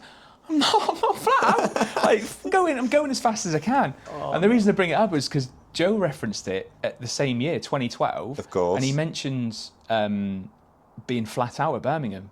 Yeah, I was the same. Junior, I was flat out. You could just get in the corner and just flat out. For whatever reason, it was just... And you didn't think the engine was way down. That's the norm. Yeah, it was just get around. Yeah. So ended up winning the I Factor final. Again, as much as I enjoyed winning that race, it was a little bit of inadequacy because it went wrong. So in obviously 2011, it was point. So all the Birmingham and Inca race meetings for these I Factor. For the grid. And then there's a grid, and it was like a mini world final, wasn't it? The last. It was. And it was class, and there's some really, really good races. Yeah. But for whatever reason, in 2012, no one had done the points. Or they forgot. Right. So they're like, just have to be a normal final. So we just gridded up in normal final. Okay. Yeah, we just gridded up as a normal race. Yeah. I was either red or superstar. And just flat out and just got round and won it. So perfect. Great to win, but it wasn't as the closed grid that the rest were. Yeah. So there's always that it was a little bit different, but it is what it is. Yeah. So I won that, and then they do the I Factor Champion of Champions, which I think Lloydie referenced. It's a little bit different. So Lloydie used mine. So when he won it in 2019 in the wet, he then jumped in. I think he jumped in mine. Okay. And he would start half a lap down, and then the I Factor winners of the other formulas, so UK modifieds, other people would let their karts go, and Ian always said any damage they'd pay for. Yeah. There was never any issues, I don't think, but and Lloydie used mine, and I remember saying he didn't get around well because there was one of the tyres with a puncture. No one had realised. It's a slow puncture, so when he's going around, he just couldn't get around. Can't remember which tyre it was, but he had a slow puncture. But so I Factor champs, but I stayed in mine.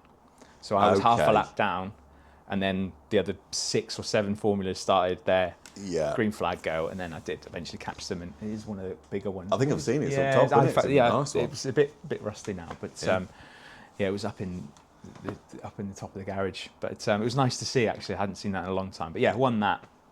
And then either a week or two later, or maybe a week before, we raced at Stoke, so the last meeting at Stoke. We had the Grand National Championship again, and won that again. And I think it was Nick Pally and Els. We had a really good race. I think Elliot could have had a nibble in the last corner and didn't, and I won the Grand National. So I won it. So I was the first ever winner, and then retained it, which was nice. Of course. And obviously it's different now. It was just based on points, but back then it was an actual race. Race to win. Yeah. So it was nice to win it in that style. Yeah. And then won the meeting final that day at Stoke as well. So I think that had been my first final win on shale. I'd won the heat at Mildo earlier in the year, but a little bit of shale form. Popping through. I know people don't like, or to say that I don't like shale, but but I feel like I don't know. I feel like you've always been a tarmac man, but Bradford last few years, and when I've seen in Northampton, So we've done every King's Lynn that we've ever done. Yeah. Done a couple of Mildos. Done a few Stokes. We didn't do all of them. We tend not to do the Sunday ones. Okay.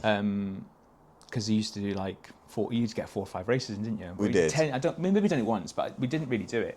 But after we'll get into it later, but the 2017 Gold Top at Stoke, I think I raced there twice after. I was just like, nah, I don't deserve it. I just disappointed with how it went and how it was managed and stuff.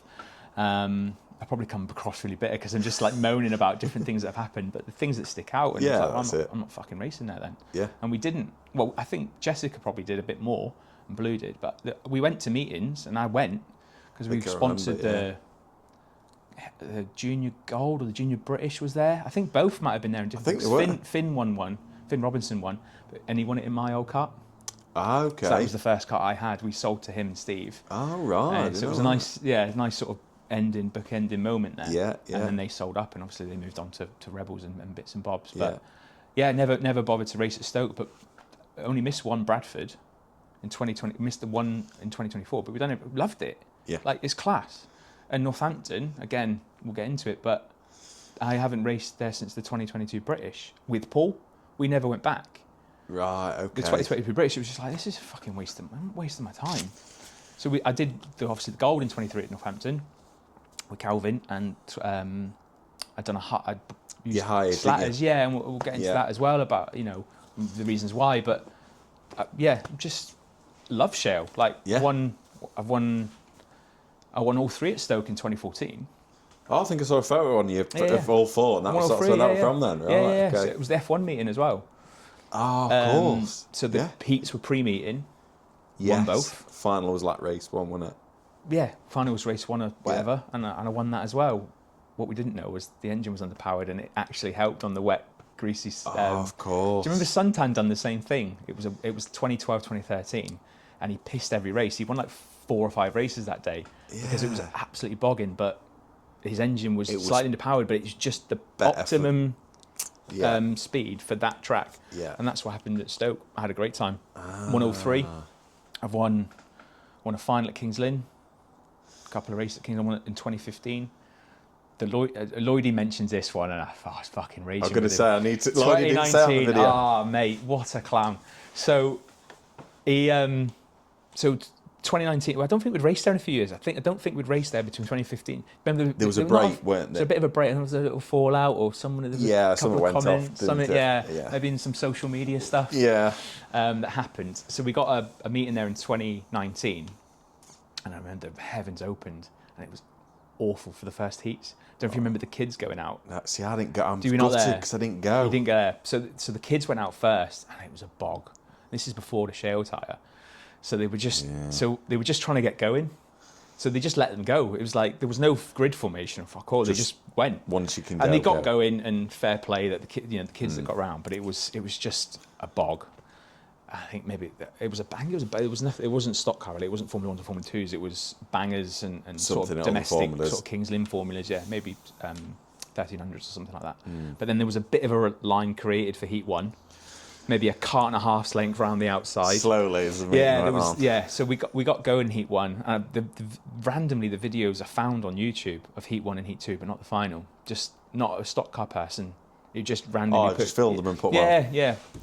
But he's got no other stock car stuff on his channel, so it was just he was at that one meeting and filmed bangers and karts and kids and all that kind of stuff. Yeah. Heat 1 just followed Carl around, and he tried to. He got in behind somebody and spanned them, and I just drove straight into it. There's nowhere to go. Like, just sat there. For fuck's sake. Heat 1, Heat 2 finished 3rd. Like, had a really good race with Danny, Wee, Chev. And then in the final, just like the track was mint. Have you ever raced there? Yeah, I've raced it. I loved it. Loved it. When it is just perfect. Yeah, it's the best track. It is. It was class. So I went out for the final. I'm feeling confident after a good 3rd in the second heat, knowing I was up there. I think I was running from Superstar. Right, literally the first lap, or maybe the first corner, someone had span a white yellow top. I haven't hit them, but I've had to just basically stop dead and go right round them. Round. Yeah, fucking hell.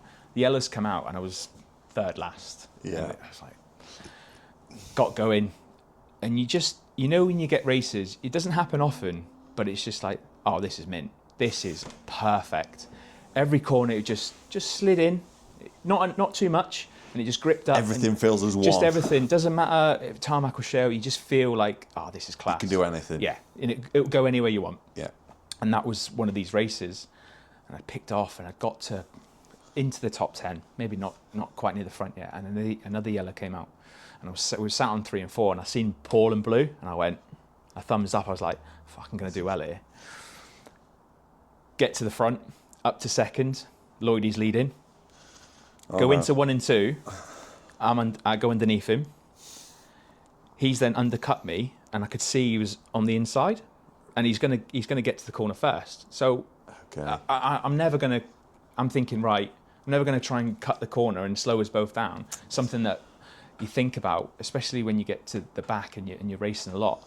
Like, it's sometimes just better to let them go, because if you try and fight that, you both get a bobble. The next one catches you. Just wait a second. Just go a bit wider and get it. Or next. can you, especially on tarmac, can you slot in? Can you get back in and get back onto the racing line as quickly as possible, and then have a race? Yeah. So I've like gone a bit wider. He's gone up the inside, and I've sort of, I'll just tuck in and we'll get going again. I'm not going to do anything daft. And as we're coming around the corner, he's just the Michael Havercroft scenario from the 2012 Northampton. He's just come out, and I'm flashing lights. I'm superstar. I'm like, he must fucking know I'm there. And he just went, what? Yeah. Just stopped, right in front of you. Right in front of me, because he's just spun right in front of me, and I just stopped, and we just stopped dead. We're literally on the start-finish line. Oh no! And the race carried on. There was only probably 2 laps left. Yeah. So Ian's like, no, we're going to leave him there. We're going to carry on. And the floodlight was literally like beaming into his cart. And you're me, and he's just staring at me, and I'm like looking away. I couldn't look at him. I was like, oh, fucking, but he just like raging. And then we went into the middle, and after the race, and I think Danny Nunn won it. And we sat, and he's looking at me, and I'm like, fucking raging, like fuming with him. And we got back to the pits, and he came over, like, no, don't talk to me, I fucking can't do it. A couple of minutes later, I went over. He was just one of the things. He thought he had more room, and it was frustrating, because he got away. He might have won it. I might have won it, but it would have been a 1-2-3 probably with Danny, and unless something disastrous happened. But yeah, you don't get that many opportunities to win finals. They're hard to come by, and then when it's taken away in that way, it was like, oh, you fucking idiot. But we laugh about it now.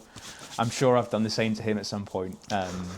And others, I've probably cost them sort of races. Well, it was like Ipswich. I think that would involve Lloydie, and I think it was me, Ben, Lloydie, and I don't think they realised I would, again, just outside at wall there, they'd just got me, but I thought, well, we'll just all stay straight and we'll be stay all right. straight and we'll be fine. And I think Lloydie just slightly come across, and that's it, whipped him in front. To me in the Scottish 2025. So had a good start. Sorry, had a bad start. I was second row outside, and because it's what you've never raced at Cowley, which I can't believe. You have to go this year. I'm going. It's literally one line. If you're offline, they've just film past you, and you can't get in. So you're just on the outside. So Kai Pally was in front of me, and I think his chain come off really early. So like he'd moved out wide, and I ended up in like 11th in like one lap. Right. And I was just picking through, got back in, picking through the field, feeling confident, fast. I'd won a race that day and finished third in the other. So I was like, yeah, Kai had come out. Kai had won the other. I know, he come second in 2 races. So it was like me and Kai had been the 2 quickest that day. It was like, right, we're going to be near the front, we're going to be near the mix, yeah. And he'd gone out, and you're thinking, right, got a chance here. It's got up to, it was when Amy and Graham Willett had that crash. Big crash. Okay, now that was hard. Jesus Christ. Yeah. That was a real rough one. Yeah, definitely. And I wasn't involved, but I was just behind on the camera C, so I've gone up to 5th or something on the yellows. Right. Chester, Callum, Freddie, maybe Dobbo, myself, something like that. Green. First corner, dink. Everyone sort of goes in hard at Cowley in that first corner. They go tight, and there is a little drain. If you hit that, you can just get a little bit uneasy, and that's what's happened. Everyone's gone in, big train. I've gone underneath, up to second. I'm like, Chester's leading. I'm like, right, second, foot down, let's get going. I've been quicker than Chester all weekend. I'm feeling confident. And as I'm going up the inside, Callum's on the outside of me. and I don't know if it was him or me or a bit of both. The movement. And it's just as we've gone into the corner, we've just tapped. Like, not much, it just went tapped. And I went, oh, and it's just gone like that. And then that's just gave Freddie enough to dive down the inside. So then I've gone, tried to keep with Freddie, and I didn't know this at the time, but on the video, you see Callum then gets back underneath. Fenny has come in behind Holden as we're going around the corner. Right. Callum's then gone back onto the racing line, clipped Fenny. He's just turned right. Like, he's just, like, the way he's just been hit, it's just jerked his car that way straight into me, and I've gone bang, straight to the whole chain off. One of them. So it's just, it doesn't fractional take much, little movements in it. And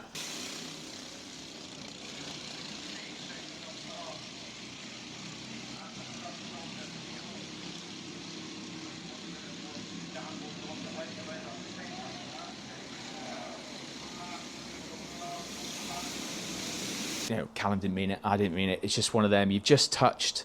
Yeah. It's just done that. It wasn't much, but it cost enough. that. So, yeah, disappointing. But I'm used to not finishing or definitely not winning. But I'm sure we'll get into that as well. Yeah. The big ones. But Chester did win it, so part of H2O. Yeah. And I loved it. I love him to death, like a little brother. So yeah, he does so much for me. So I'm really pleased that he did win it. He held off Paul K, Callum.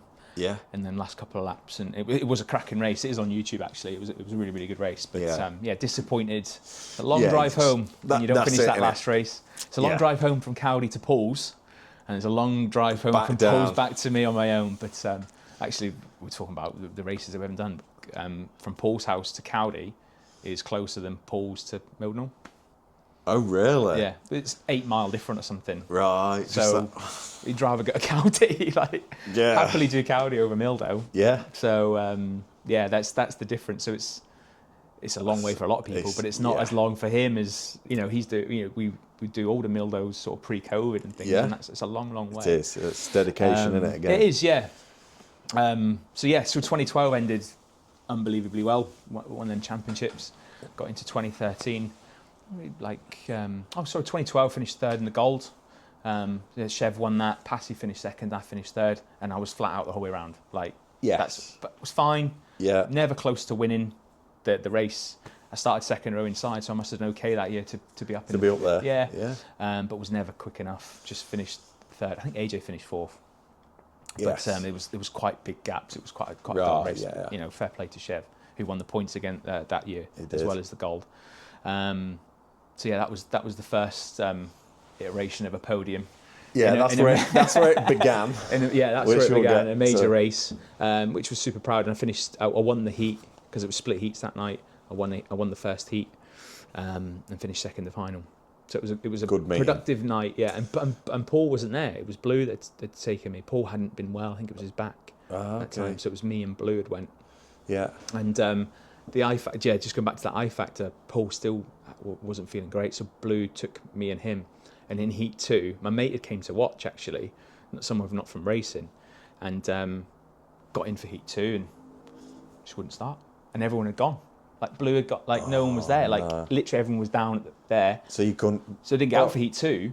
So then in the final, it was like, I don't know what happened there. So we jump started it and we just left it running. It was running for 10 minutes before the race. And that's the most annoying thing, just sat in the car when it's running. I don't know about you, but when you're in the pits behind somebody, especially higher drivers, and the cart's running and just turn it off.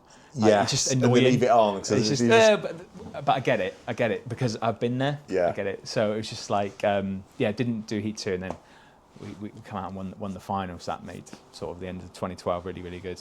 Yeah. And then into 2013, we carried sort of that business plan on. We just done what we did, and we started doing hire carts. I think the first hire cart was 2013. So it got busy. It got really busy. We were fixing carts. We were doing bits. I remember going out in Wayne Owens at a practice test day. It was probably one of the first ones they ever did. Okay. It was just completely different. It was a wider cab. Yes. Obviously, the steering wheel was like a lorry, driving a lorry or a bus. Yeah. But I got it around really well. I was like, and I think then Paul seeing that actually he can drive different bits, and then that gave us, he can drive them and I can fix them. There's something here. So we've done loads over the years. And obviously we told you the story about the lad at Buxton, Wayne Owen. We've done one with Jack Morgan I remember Jiggins telling you Jack struggled on tarmac. Very, very good in shale, but just always struggled on tarmac. And we'd taken it, this is probably 2016, 2017. We'd taken it from a meeting, and Paul went through it. Everything, and it was just, he said, just set up like Duddy's. And Jack didn't even come to the last meeting, so Vince had come to pick it up. Okay. So it wasn't racing, so we'd brought it. I said, I'll take it out in practice. Because obviously we had free practice. So I took it out in practice. I think it was great. I had a great time in it. It was me, Alistair and Jiggins out in practice. Again, wasn't driving away from them, but I was competing with them. I was like, this cart's all right, yeah. Quite happy with this. I remember coming back to the pits, obviously up to the side pits, weren't we? Got out of the cart, I just see Vince walking up, smiling. He's like, he's never felt this thing go so well. He's like, oh, this thing's brilliant. I don't think Jack raced it after that. I think he sold it. Yeah, he might have done shell. I don't think he raced tarmac again. Right. So then he sold that to Liam Roach, who's a really, really good friend of mine. Okay. Number 15. He probably raced for 2-3 years. Yeah, I remember seeing that. Yeah, really good guy. His mum and dad used to go racing with my mum and dad. So I've known him since he was born. We fell out of touch in our sort of teen. He's a little bit younger than me. Everyone is. But we bumped into our 2014 Gold Top at Stoke. He just walked past me in the pits. Right. He's like, oh, fucking hell. He's like, I've seen your name in the programme. And he was watching bangers. He's still into. He watches Stockcars and bangers, and right. He got into them, and then randomly at the 2014 World Final, Stockcar World Final at Cov, yes, one that Finnegan won. I parked into the car park. I got there really early because I wanted to park in the main car park because it was obviously round. And then literally a minute later, then this car pulled up and it was him. All right. And he literally lives 3 minutes away from me and Corby. Okay. And we just parked next to each other and we watched the race together, and then we've kept in touch since. We went to Emmon, watched the banger racing over there, and we've been at Butlins with the lads and stuff like that. So he obviously got a kart and raced for a few years, and that was Jack's kart. Right.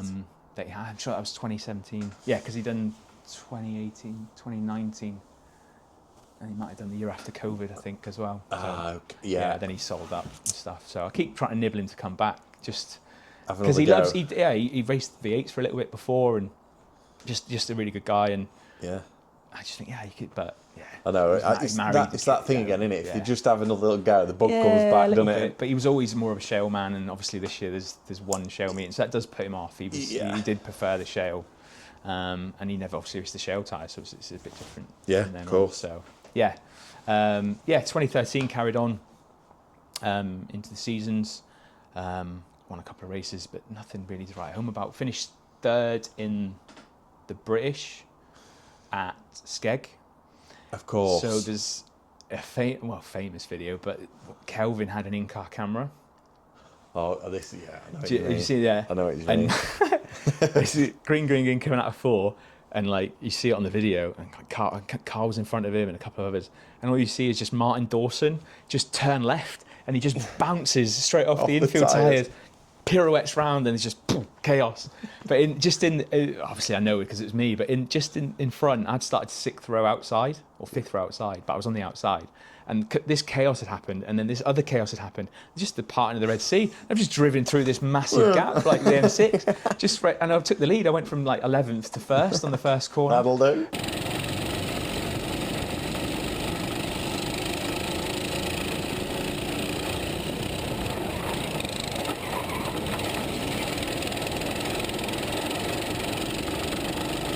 Yeah, that'll do me. Thank you very much. And if you watch through Kelvin's in-car camera, he's very quick that day. He's catching me. I don't know what line I'm taking. He's out here going into 3 and 4. I'm here. I think you were really tight all the time, weren't you? I don't know if that was a thing. Maybe I wasn't thinking the engine was right or whatever. Just I was doing. You drove. And I'm looking at it and I'm going, what? Why would you do that? Where do you think you're going? But I was leading it. You're trying to defend the inside all the time. There's no one there around me. So I was panicking. I don't know what. Again, inexperience back then. When you think about it, you're racing 2 years, but you've probably done 20 meetings, 30 meetings, and you've got nothing behind that. I've never done anything before. No. So maybe I was a bit harsh on myself, but it's just, you idiot. But yeah, Chev caught me. Yellow flags come out. Kelvin gives me one, and then we hit Chev wide on the first corner. Took the lead again. Kelvin's with me, and then Wareham comes from fucking nowhere and just drove off like it was driving a different formula. It was unbelievable. So I finished third, quite happy again, third in the British. So that was another one on the list. They're starting to build. Started to build a few trophies. But yeah, we won a few races. Started helping people. Paul was getting more involved. I don't think he'd started building karts just quite. I was going to say, would that have been the year? So that ARD was 12, wasn't it? Yes. And then it might have been 13 that he'd started, or 14 he started doing bits. Okay. Maybe. Can't quite remember. I'll leave that to his interview too, because he's got a better memory than I and bits and bobs. But we'd done quite a few bits during that year, and we were just enjoying it. I can't remember much. Was that? No, 2014 was the first time I went to Cowdy. Was it? 2014, yeah, which was one of the most painful races I've ever been in. First race. I always had it in my head that it was one of the first 2 or 3 laps that I'd had a bit of a crash. But actually, it's quite later in the race. Craig Faultless, 247, had in-car camera. He did. And you can just see, so me and him have a good race, and I get in front of him and looking like I'm doing all right, doing quite well. And then, I don't know what, Carl was there. I think Faultless was behind Carl. I don't know if Carl's hit me, but I then just tagged with somebody. So it's very similar to what Amy and Will had done. I've just gone up and just spun round. But when I've hit the wall, I've gone up and then just crashed down, and just all the weight on my ass. And it was coccyx, obviously. And it was just exactly the pain. It still, to this day, still hurts if I sit on an office chair or something like that when I'm at work too much. It just, there's like a little niggle, like a little pins and needles. But when it happened, Paul was doing the quad. So Paul Heath done loads. Yes. I mean, like you can't sort of explain what he's done for karts. All the stuff he's done, and obviously the karts that he's taken, the karts that he's fixed, the advice he's given, and the parts that he made, and the karts that he's built. Yeah. He would also do the quad. He did. So this time, when he's obviously in the quad. I think it's been a busy meeting already with a couple of crashes and whatnot. And then he's just in the marsh, just picked it up and he just threw me on my side, just went bang. And he said, "I've let out this scream." And he was laughing, and I was like, "Oh, this is not funny. This is serious." Screaming in pain. It was agony. Got back to the pits. Cart was in sort of bits. Him and Blue were doing bits on the cart, and I'm like whimpering around like John Wayne, Clint Eastwood in the Western, like just really, really tender. Yeah. Took some someone had some painkillers or something, and they were like, "Oh, we can get it back out," and I'm like, I don't know if I really want to go back out ever again after that. But I did go back out, and I sat on a neck brace. That's a bit of just some support. Yeah. Just a soft neck brace. Sat on the neck brace, and then like literally my head was hitting the roof because there's probably another 6 inches of height. Yeah. And luckily, the accelerator cable had stretched, or the pedal was knackered, so I wasn't getting full speed. Okay. So I went from the back and went round, but I was probably going 70%, which was probably the best thing. I just got round. I was just happy to get round. Yeah. Didn't get lapped or wasn't, but I was just at the back, and probably there was a yellow flag that helped me then just stay at the back. I don't think I passed anyone, but I just held it and got round. It. And then we raced. It was Lochgelly the next day. Right. It was a Cowdy Lochgelly, so we'd done the Lochgelly, and that again was a waste of time because I was just like trying to sleep that night. Pain. It was awful. It was. Yeah. But then the drive home from Lochgelly to Paul's, my car was at his, and we'd always travel. We don't get the opportunity to travel very much together. Obviously, if he's driving south, I'm going to go with him. But if we're going to Cowdy, I'll obviously maybe stay at his the night before or whatever. That's it, go together. Yeah, it's nice. It's nice to get that time together. But the transit, it was me in the middle, Blue, Paul was driving. And every time he was driving down the road and he'd have to brake, I'd be like... Stood up. And it just... my quads then hurt because I was putting so much pressure on every other part of my body. Doesn't work out. Trying to... holding Blue's leg, like gripping on for dear life. Like just agony. And then had to drive home. And silly o'clock in the morning, and ended up down the M6 driving left-footed. the whole way home, just left foot on the... Just because I couldn't put any... So I'm sitting there like this, driving. That's it, trying to take the weight off of yeah, it. Awful. Oh, mate, it was agony. But we got back out and, you know, we done a few bits. I think I won a... 2014, where was that? I think I won a final at Birmingham. Oh, yeah, I won the final at Birmingham. And the only time I think that I've ever seen this happen, yellow flags come out with a lap to go. They didn't red and checkered it. Okay. They went, we'll just do a last lap shootout. I was like miles ahead. Carl Hayes is up my arse and Paul Higgins is up my arse as well. And I thought, fucking hell, lads, this is a bit arse. Come on. So yeah, do one lap shootout. Luckily, Paul Higgins gave Carl a nibble, and it gave me a chance to go around the corner, away. And then two sort of had a little bump together, and I got round and won it. Luckily, I think it might have been in one of their only races I won that year. And there was the 2014, the gold at Northampton. We raced with the F1s. Yes. Yes, it was. Yeah. The one and that's the one Dex and Kelvin, and Kelvin that's probably should have won or had a... He's always that's his... Kelvin left it for ages, didn't he? He did, yeah, and it's probably one he thinks that maybe he should have won. Yeah. So, that was... I think I finished 5th. Just again, I remember seeing a restart photo. I think it's on AJ's in Europe. I started second row outside, so again, I've had an all right season. I've been in the mix. Yeah. 2014. That was the 2014 the season. I don't know if Joe mentioned it. We've mentioned it with Paul Heath a few times. The top 10 in the points. There was only like 50 points between them with like 6 meetings to go. It was. Elliot, such a Billy, close year, Dex, wasn't it? Wareham, me, Holly Hinckley was up there. Craig Faultless. Yeah. There was a few, and it went to the last couple of meetings, and Dex got away, and it obviously won the gold and silver. Yeah. But it was really exciting, and I'm kind of hoping something similar happens this year with less meetings. There might be more chances that bit closer. It makes it the points a bit more interesting. It was an exciting end, and basically anyone who took the lead in the points shit themselves, and like they would crash at the next meeting or something. But that's every meeting. It wasn't like they were like top 3 every race, every meeting. It was like, they've had a shocking meeting. The next meeting they'd have a great. It was back and forth. The racing was close. The racing was better than not better than it is now, but it meant more each race because the points were so close. Yes. Whereas the last handful of years, because there's so many, the way I see it, because there's so many meetings, the national points is already sort of done by. Yeah, people. It's not as many people want to do all the meetings. You know, people don't want to, people can't or whatever. And you know, obviously Paul K won it last year, and congratulations to him. Kai the year before, and they fully deserve it because they are either the fastest or have been one of the fastest all year. They've been so consistent.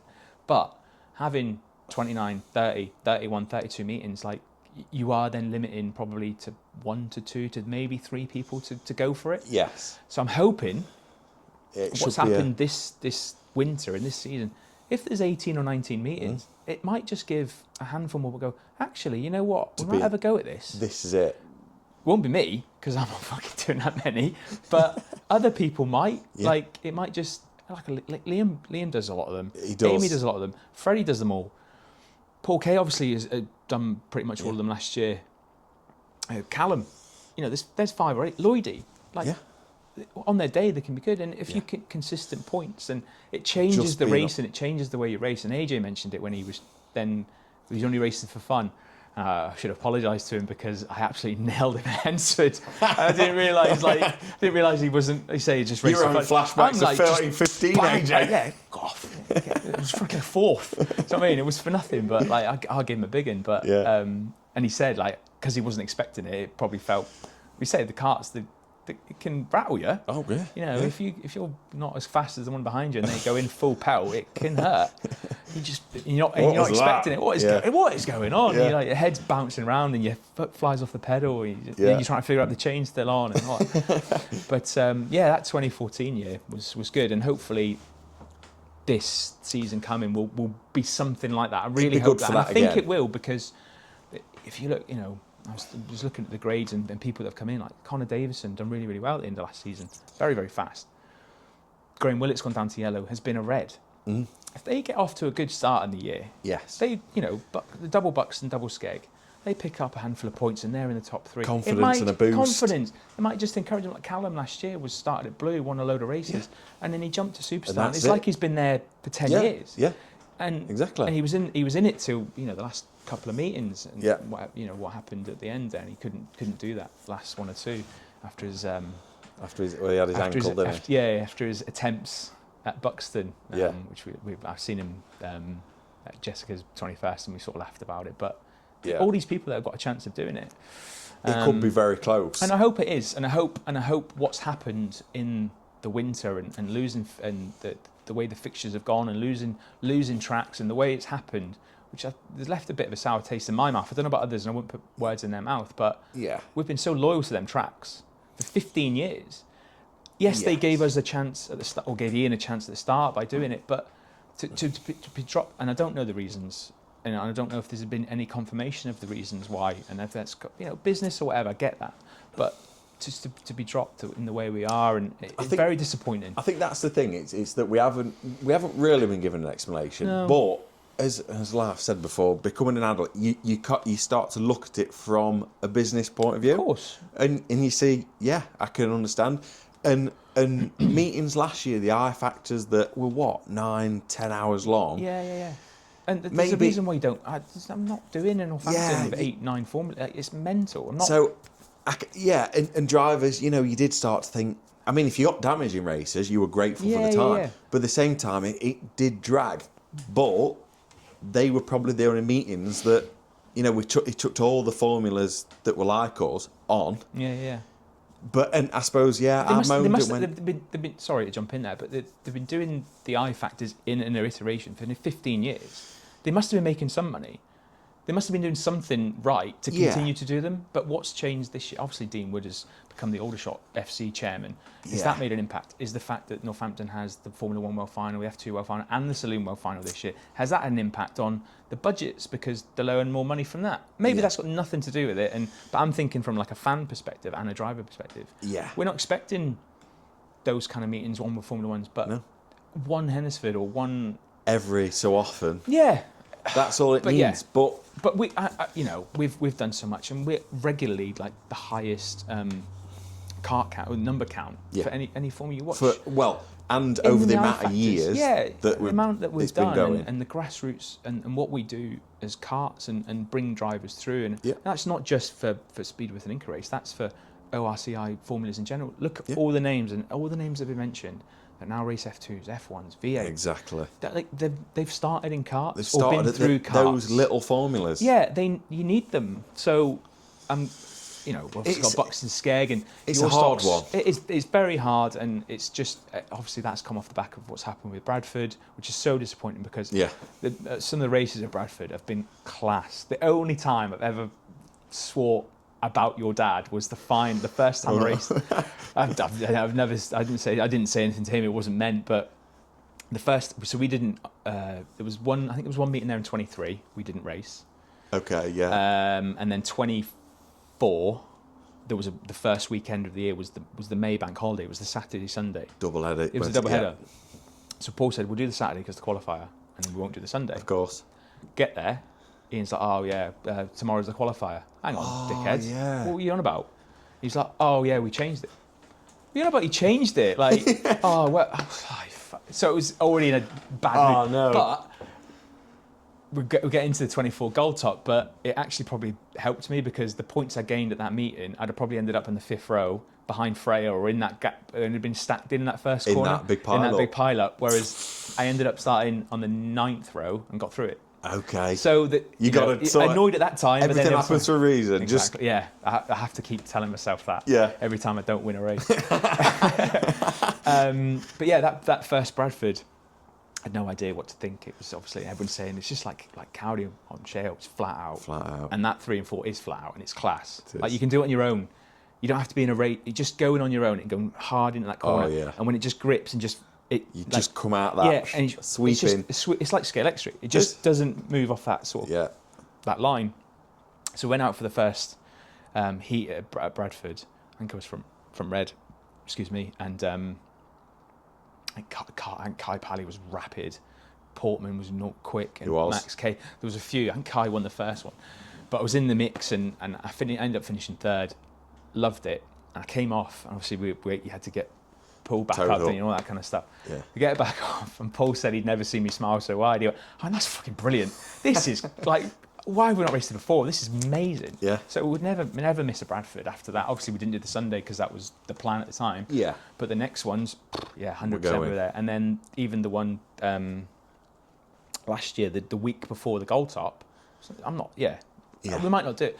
Bradford is class. Like, even with that big bump, I don't know if you've seen any videos. It was big, wasn't it? Were you there? Were you racing? It just Paul K was the one. He was 4 feet off the ground. Was it after that? The night before was when the F1s. It was that, wasn't it? The F1 disaster and the V8. But it created that track. It just created this little divot, wasn't it? It was so funny. It cost me Heat 2 actually, but that's another story.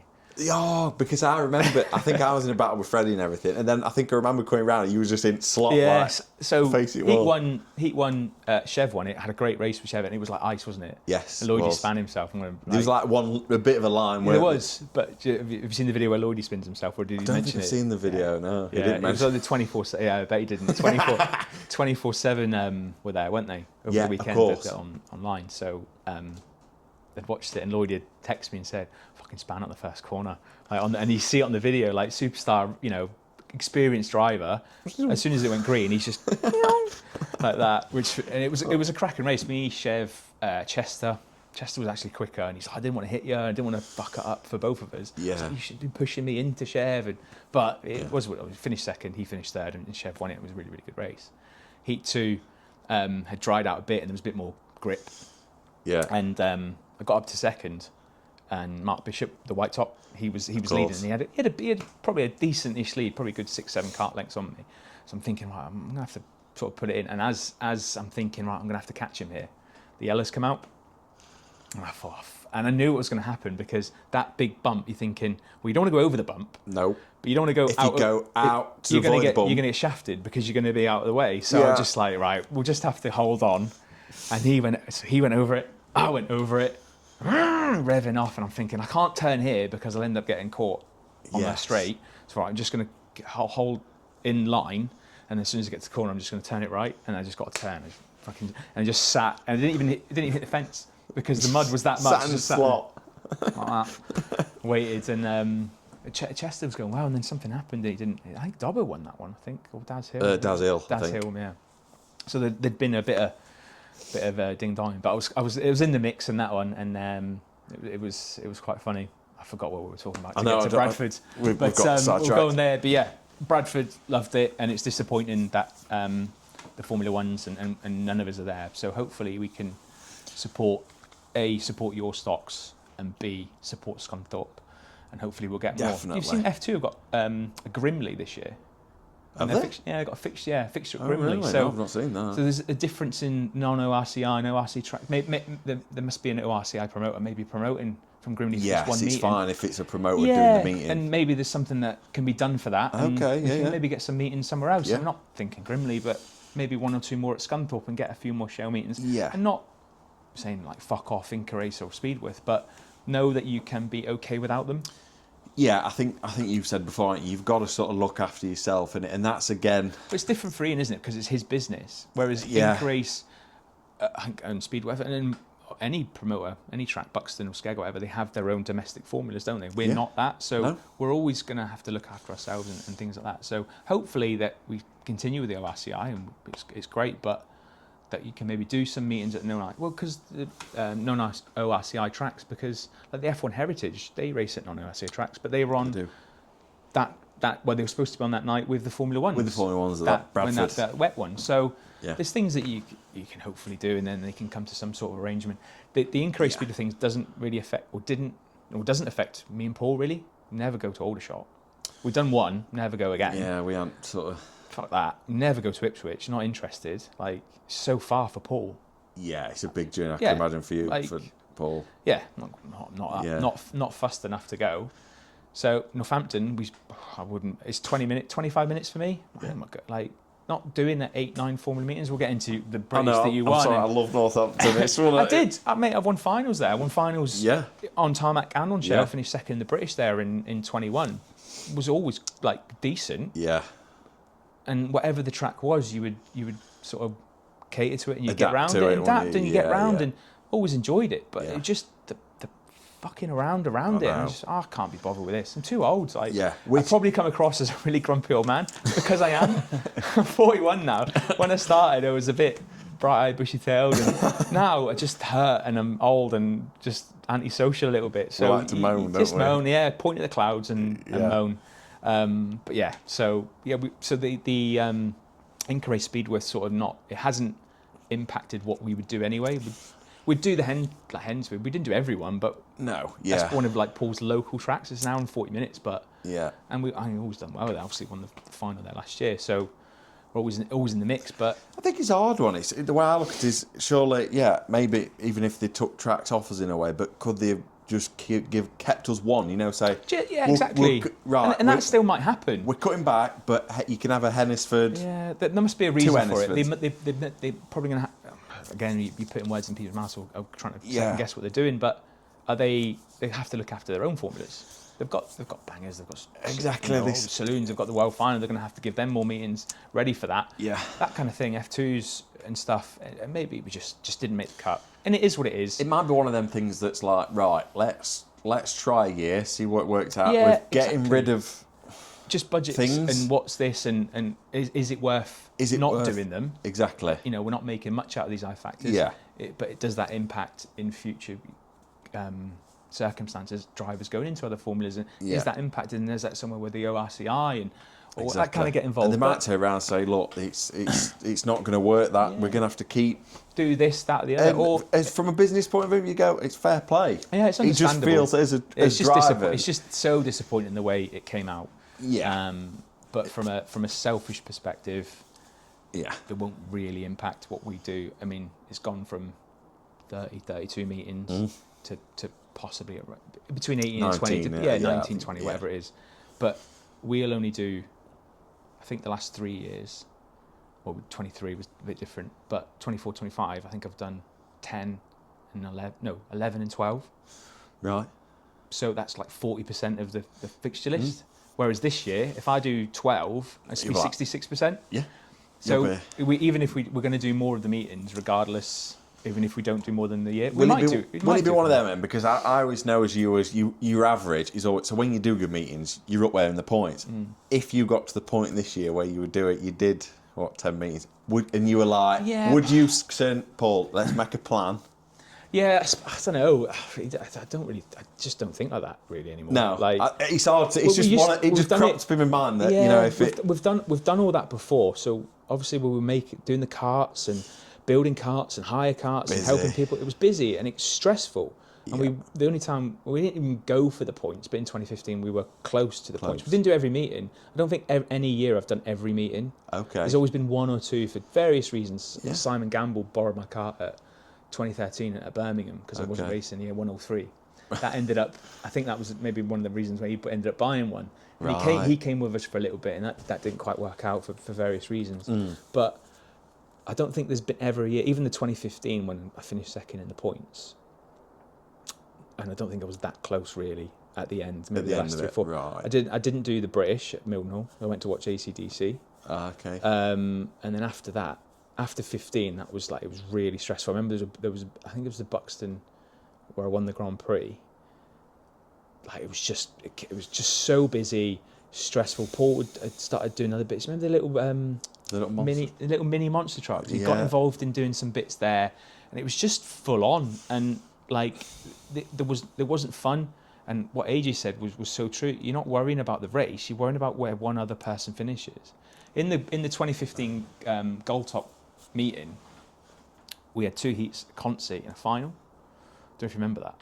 Yeah, that's the first time I've ever got Consy, wasn't it? Yeah, so we never had the numbers for it, but there must have been 40 plus carts there. So we had the Gold Top. Yeah. Which we'll get into probably. That's an hour on its own. I could watch through the DVD. I know, yeah. But so in the heats and the Consy, the first and only time I've ever done this was in the heat, and I can't remember if it was the first or second heat. Doesn't really matter. But I was like 8th with 2 laps to go, and I pulled off. Right. Because I thought I'll win the Consy, and it'll be a couple more points than the 8th in the heat. Which I pulled off. Paul went, what are you doing? I went, I'll win the Consi. And Ian had said the consolation's worth 10 points for the win or whatever. It'd be 10, 9, 8 or whatever. Or top so 6. you were working it out. So I'm thinking, well, this 8's no good to me. And that's 3 points. Wow. I'll try and go and win the Consi. And I finished second in the end. So I got 9 points. I'm thinking, I've gained 6 points. Like, that's a mad way to think. Instead of just qualifying for the final. Yeah. Because what if something happened in the Consi? I'd have lost the head. I'm going to say, because that shows your confidence in a way. Yeah, a little bit. I'm not going to say arrogant, because I don't think you're arrogant. But it shows that you're gone, I can be better. I can do better than this. Yeah, I'm gonna. But get it's more that race that, for me, I'd be like, I can't race that. Yeah. And now, older experience, I'm doing that. Like, we wouldn't be chasing points, and we don't. Yeah. And we haven't chased points or championships really since probably 2019 gold, and since then, not really bothered. Finished second in the points in 21, but I didn't do all the meetings. Finished fourth in the points in 22. But I only done 18 out of 29. So I missed 11 meetings and still finished fourth in points. Now, that may say maybe the people below me didn't do as many.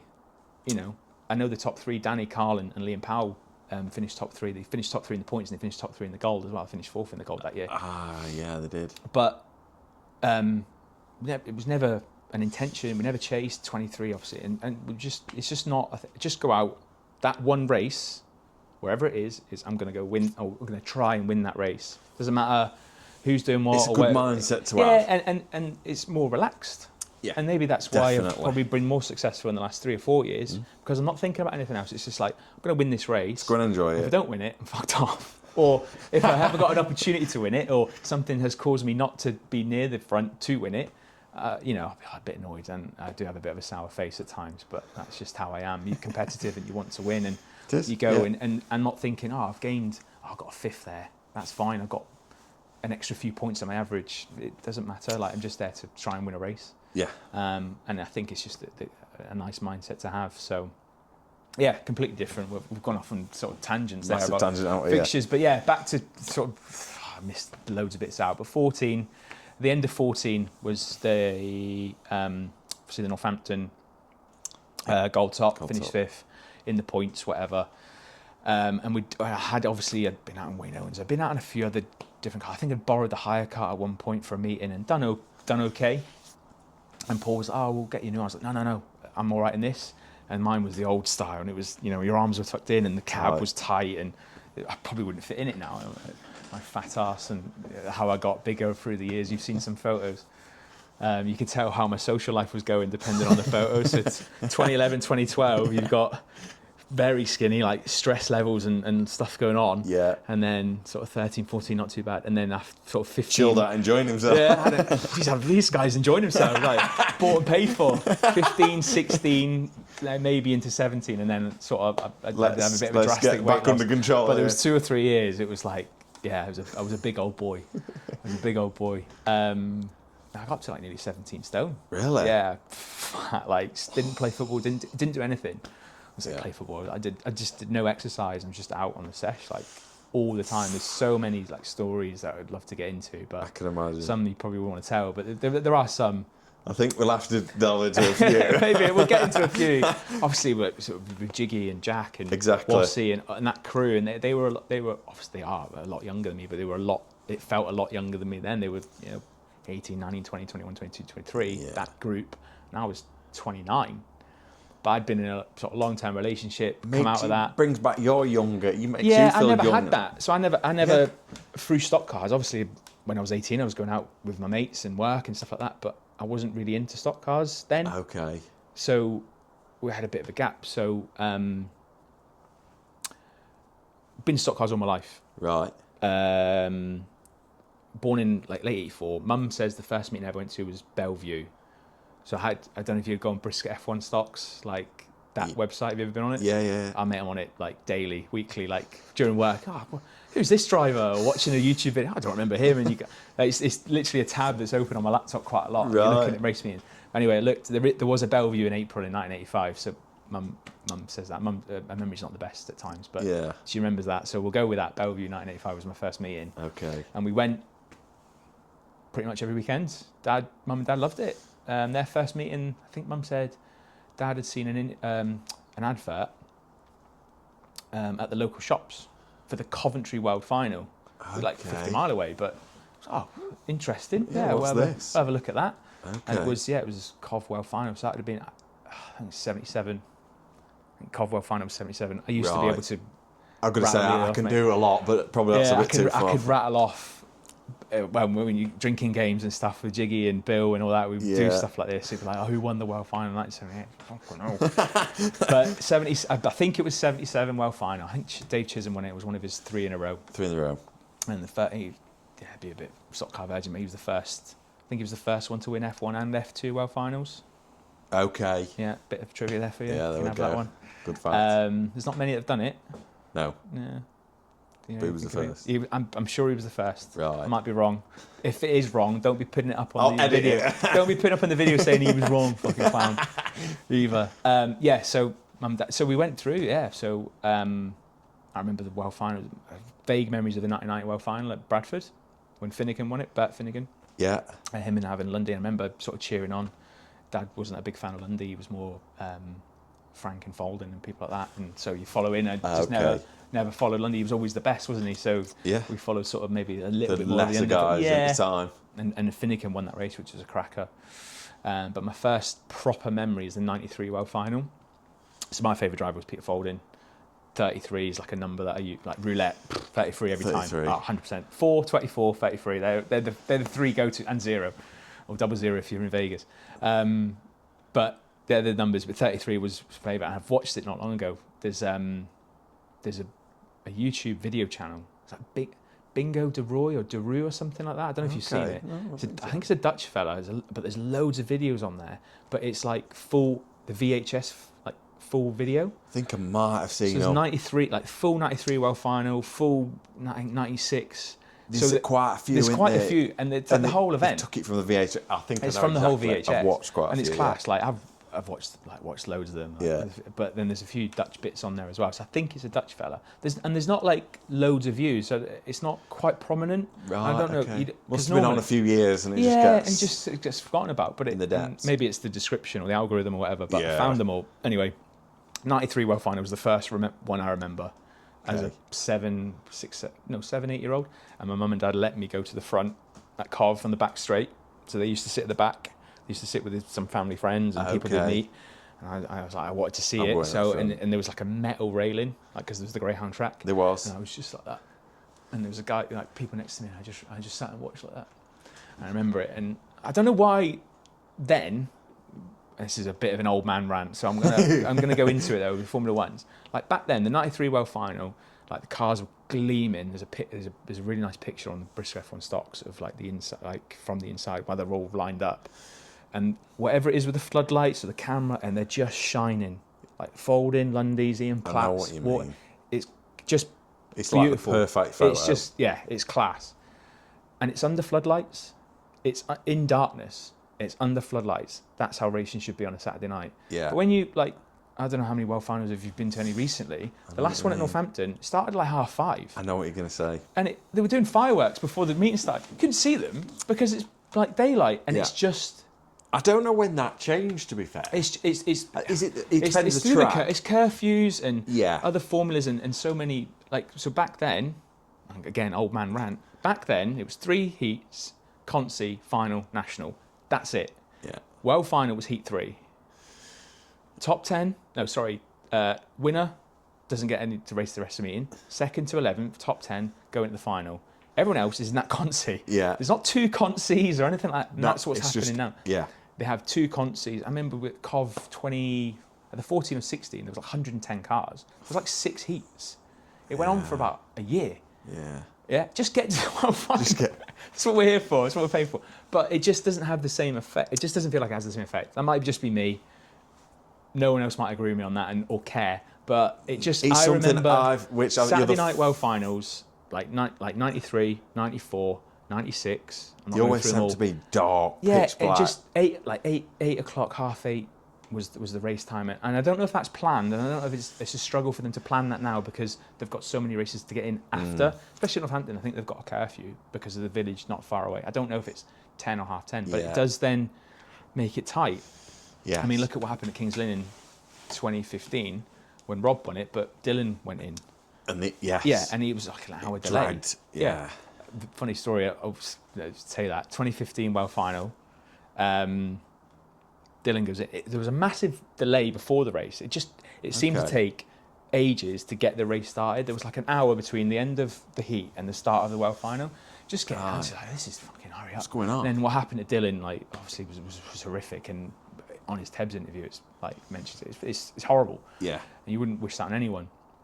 But I remember, like, when the race started, and I went, if Speaky wins this race, I'm fucking going. I'm not fucking staying. He wins the race. I left. As literally as he went like that. And you know what I did?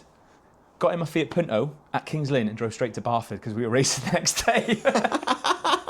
Yeah, just drove straight through the night. Why was... I just went, I was like, if Speaky wins this, I'm not staying. Like, it just got in the head. And I was like, fuck, I'm going. And just was it one of them? I've said it now. I've said it now, yeah, probably. I was like, Speaky wins this, I'm not... Yeah, in my car, like...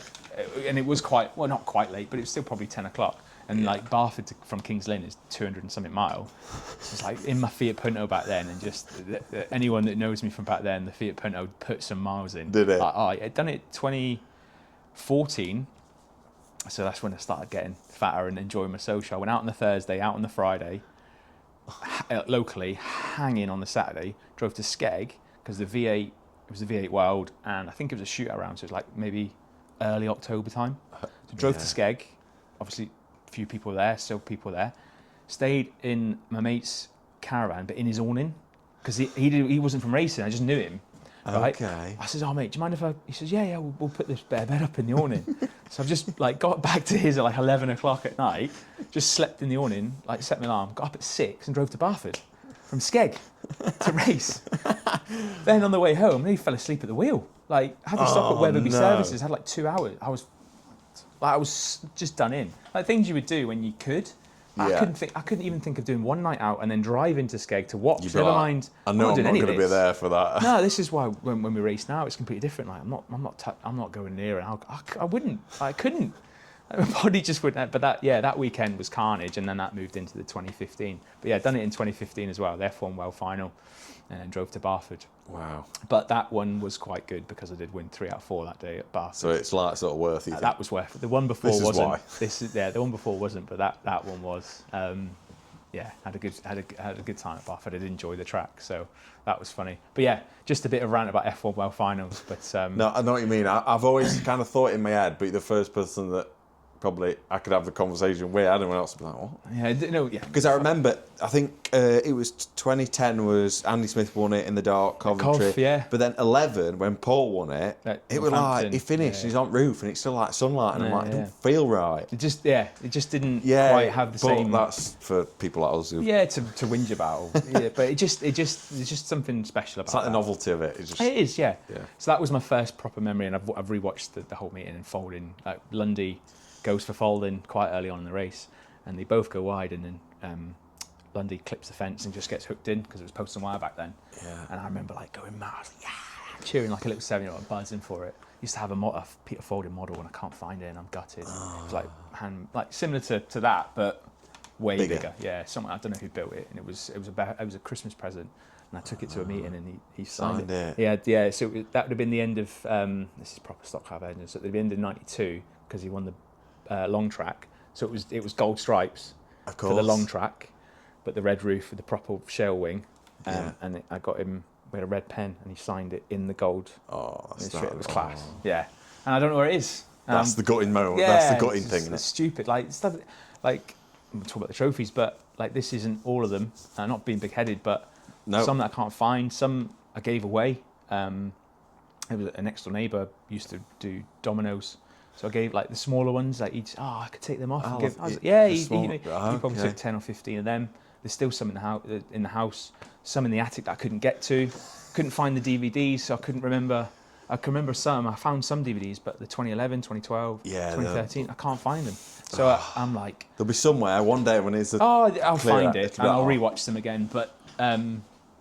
But I made that and we spoke about it there is dozens and dozens of like bags for life and plastic bags of racing programs and Stockcar magazine month. Like there's hundreds and thousands. They're in no order. I love that.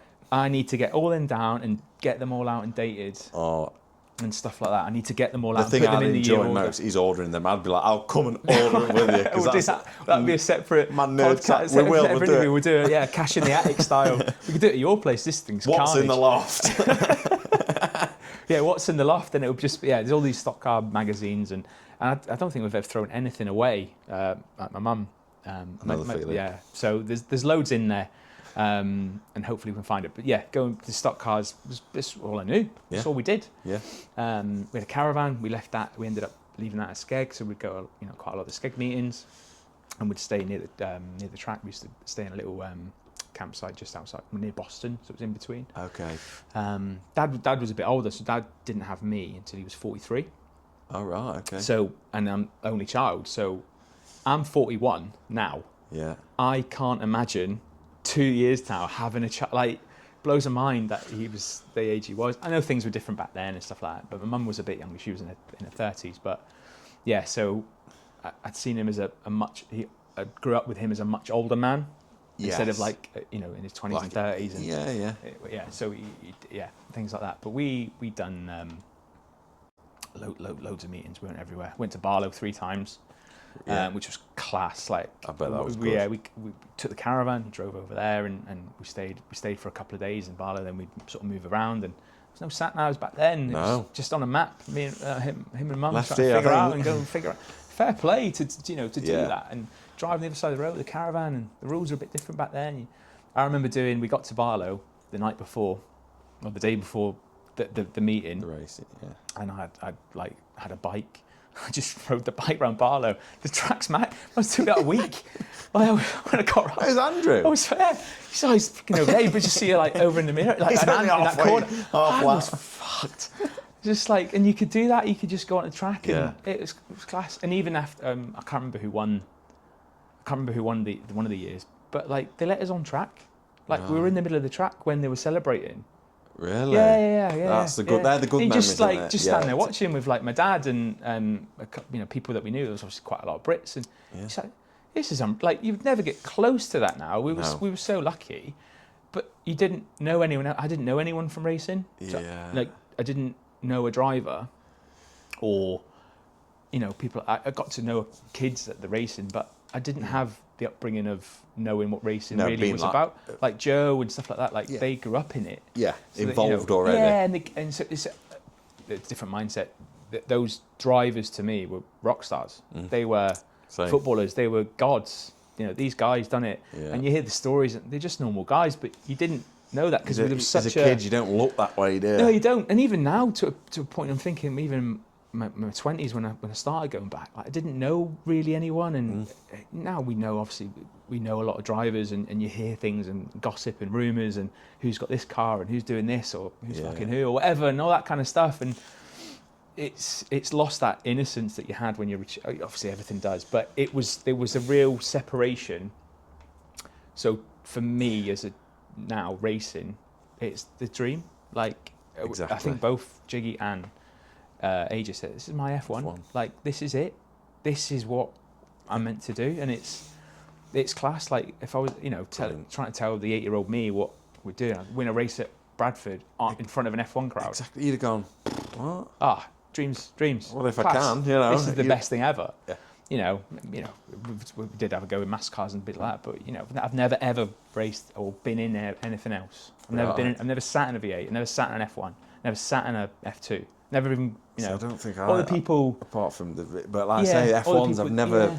So I do think I might try and do the Frank experience days at Skeg. Be good, yeah. Yeah, just something to like. Just say you've done it. And I remember watching Teb's video, and the smile when he rolls that engine, like he's a stock car fan. Obviously, he's been involved in stock cars, but from a speedway perspective, and not Bristol Formula Ones. And he's walking it out. That's like, this is class. Yeah, this is class. No, you can see that, and it's good that he does that, isn't it? It's again that bit that you're given that opportunity. Yeah. So I think it's a great opportunity. I keep saying I'll do loads of things, but I think I need to do that just to tick it off the bucket list. Oh, yeah, definitely.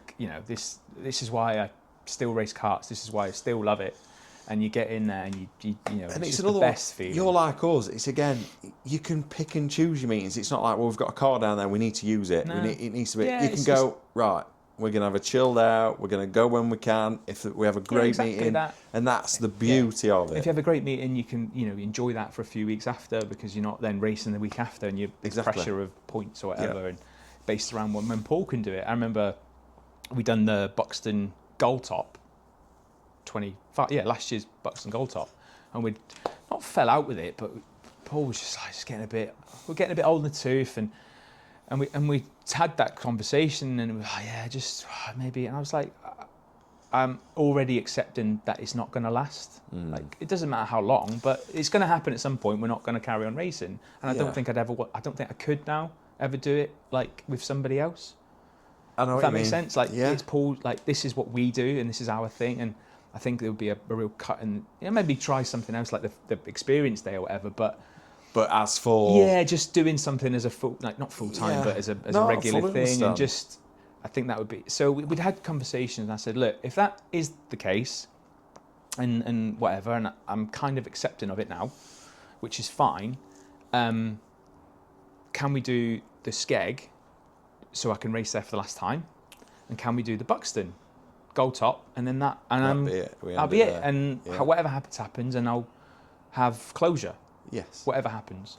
Turns out the Skeg, which is the Paul Hinckley Memorial, which is he was a really, really good close friend to the H2O team, to Paul.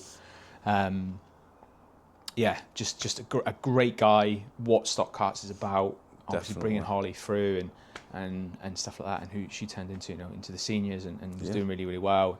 Just a great guy, and just a privilege to know him.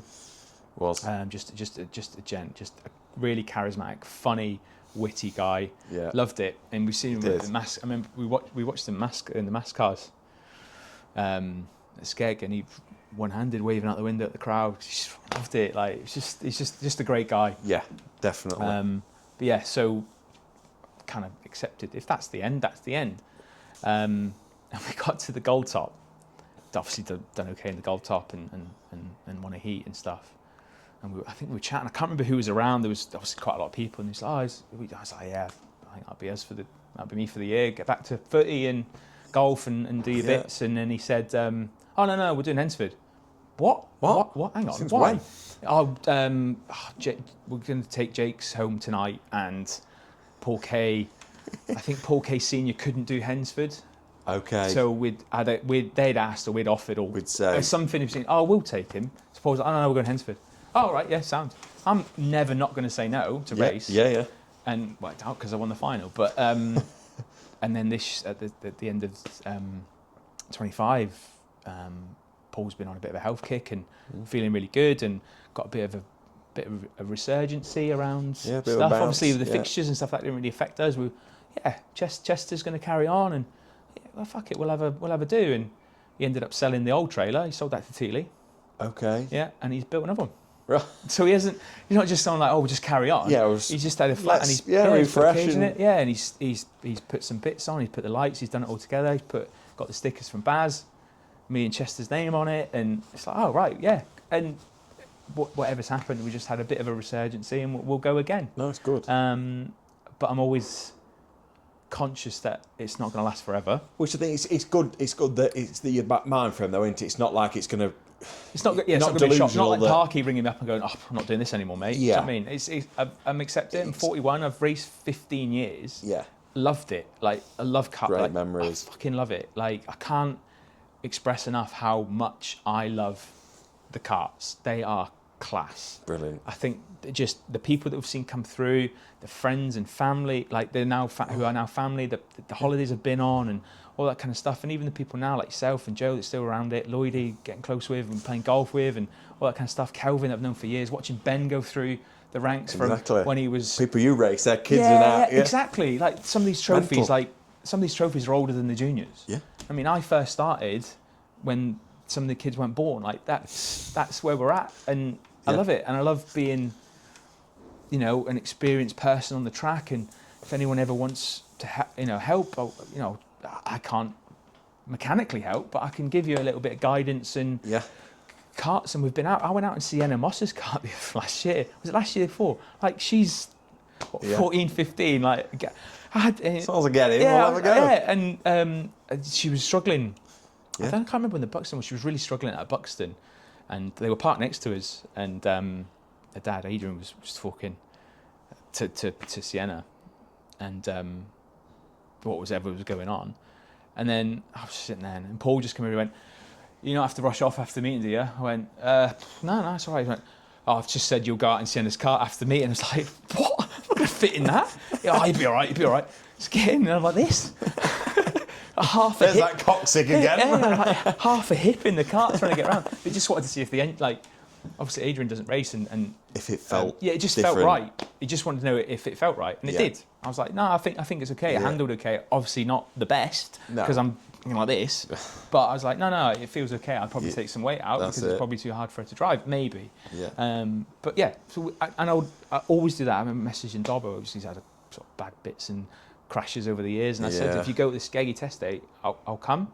I didn't end up going, but if anyone said to me, "Oh, are you going to the test day at Skeg in March?" Maybe, yeah. Do you need? If you go out in my car, I'd love it. Yeah, of course. Yeah. Happy help. Happily do it. I love doing it. Yeah.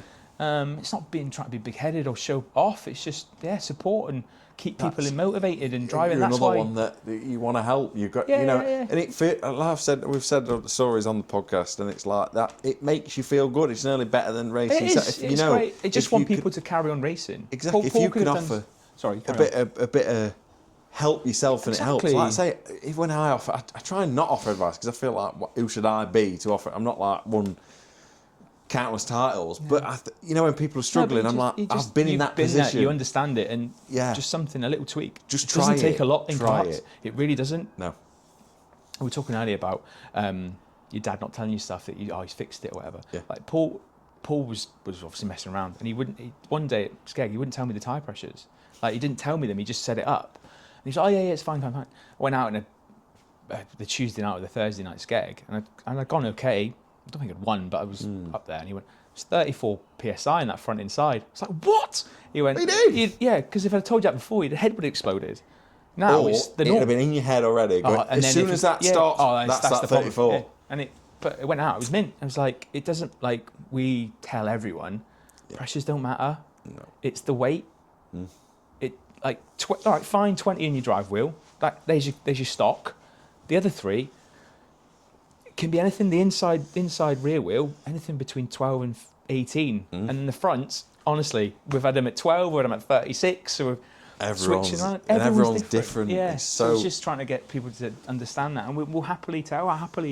Paul will happily tell them what he sets up. It's not like it's a secret. It's that it might work for you, and it might be shocking. Exactly. That's we just do what we can, and we just want people out there, and we want karts to continue. And I love watching Formula 1s and Formula 2s and V8s anyway, but when you see the people that are in them that you've raced with, and not that you're part of it, but there's an emotional investment because you know them and you've seen them sort of grow through the ranks, and Charlie Portman and Thomas now in V8s, and the F2s as Thacker is great friends, and been on holiday with them and all sorts, and the Grindies and Tom Bennett. It's endless, isn't it? An endless list. It's endless. Yeah, you don't Really want to miss anyone out, but there's dozens and dozens, and it's just nice to be involved and see that, and maybe you're part of a race, or you supported or helped in some tiny way throughout. So. Yeah, don't know where we got to, but talking about my stock car. Yeah, talking about like my viewing career with my. Where it sort of began. Where for it sort you, of really, began, and then my dad had a heart attack in 2002, so we did go watch a lot, and then that kind of stopped it, and unfortunately he passed away in 2004. Okay. Yeah. So by that point I was 19, so I was just doing different things, and never gave stock cars another thought until 08, 09, randomly YouTube.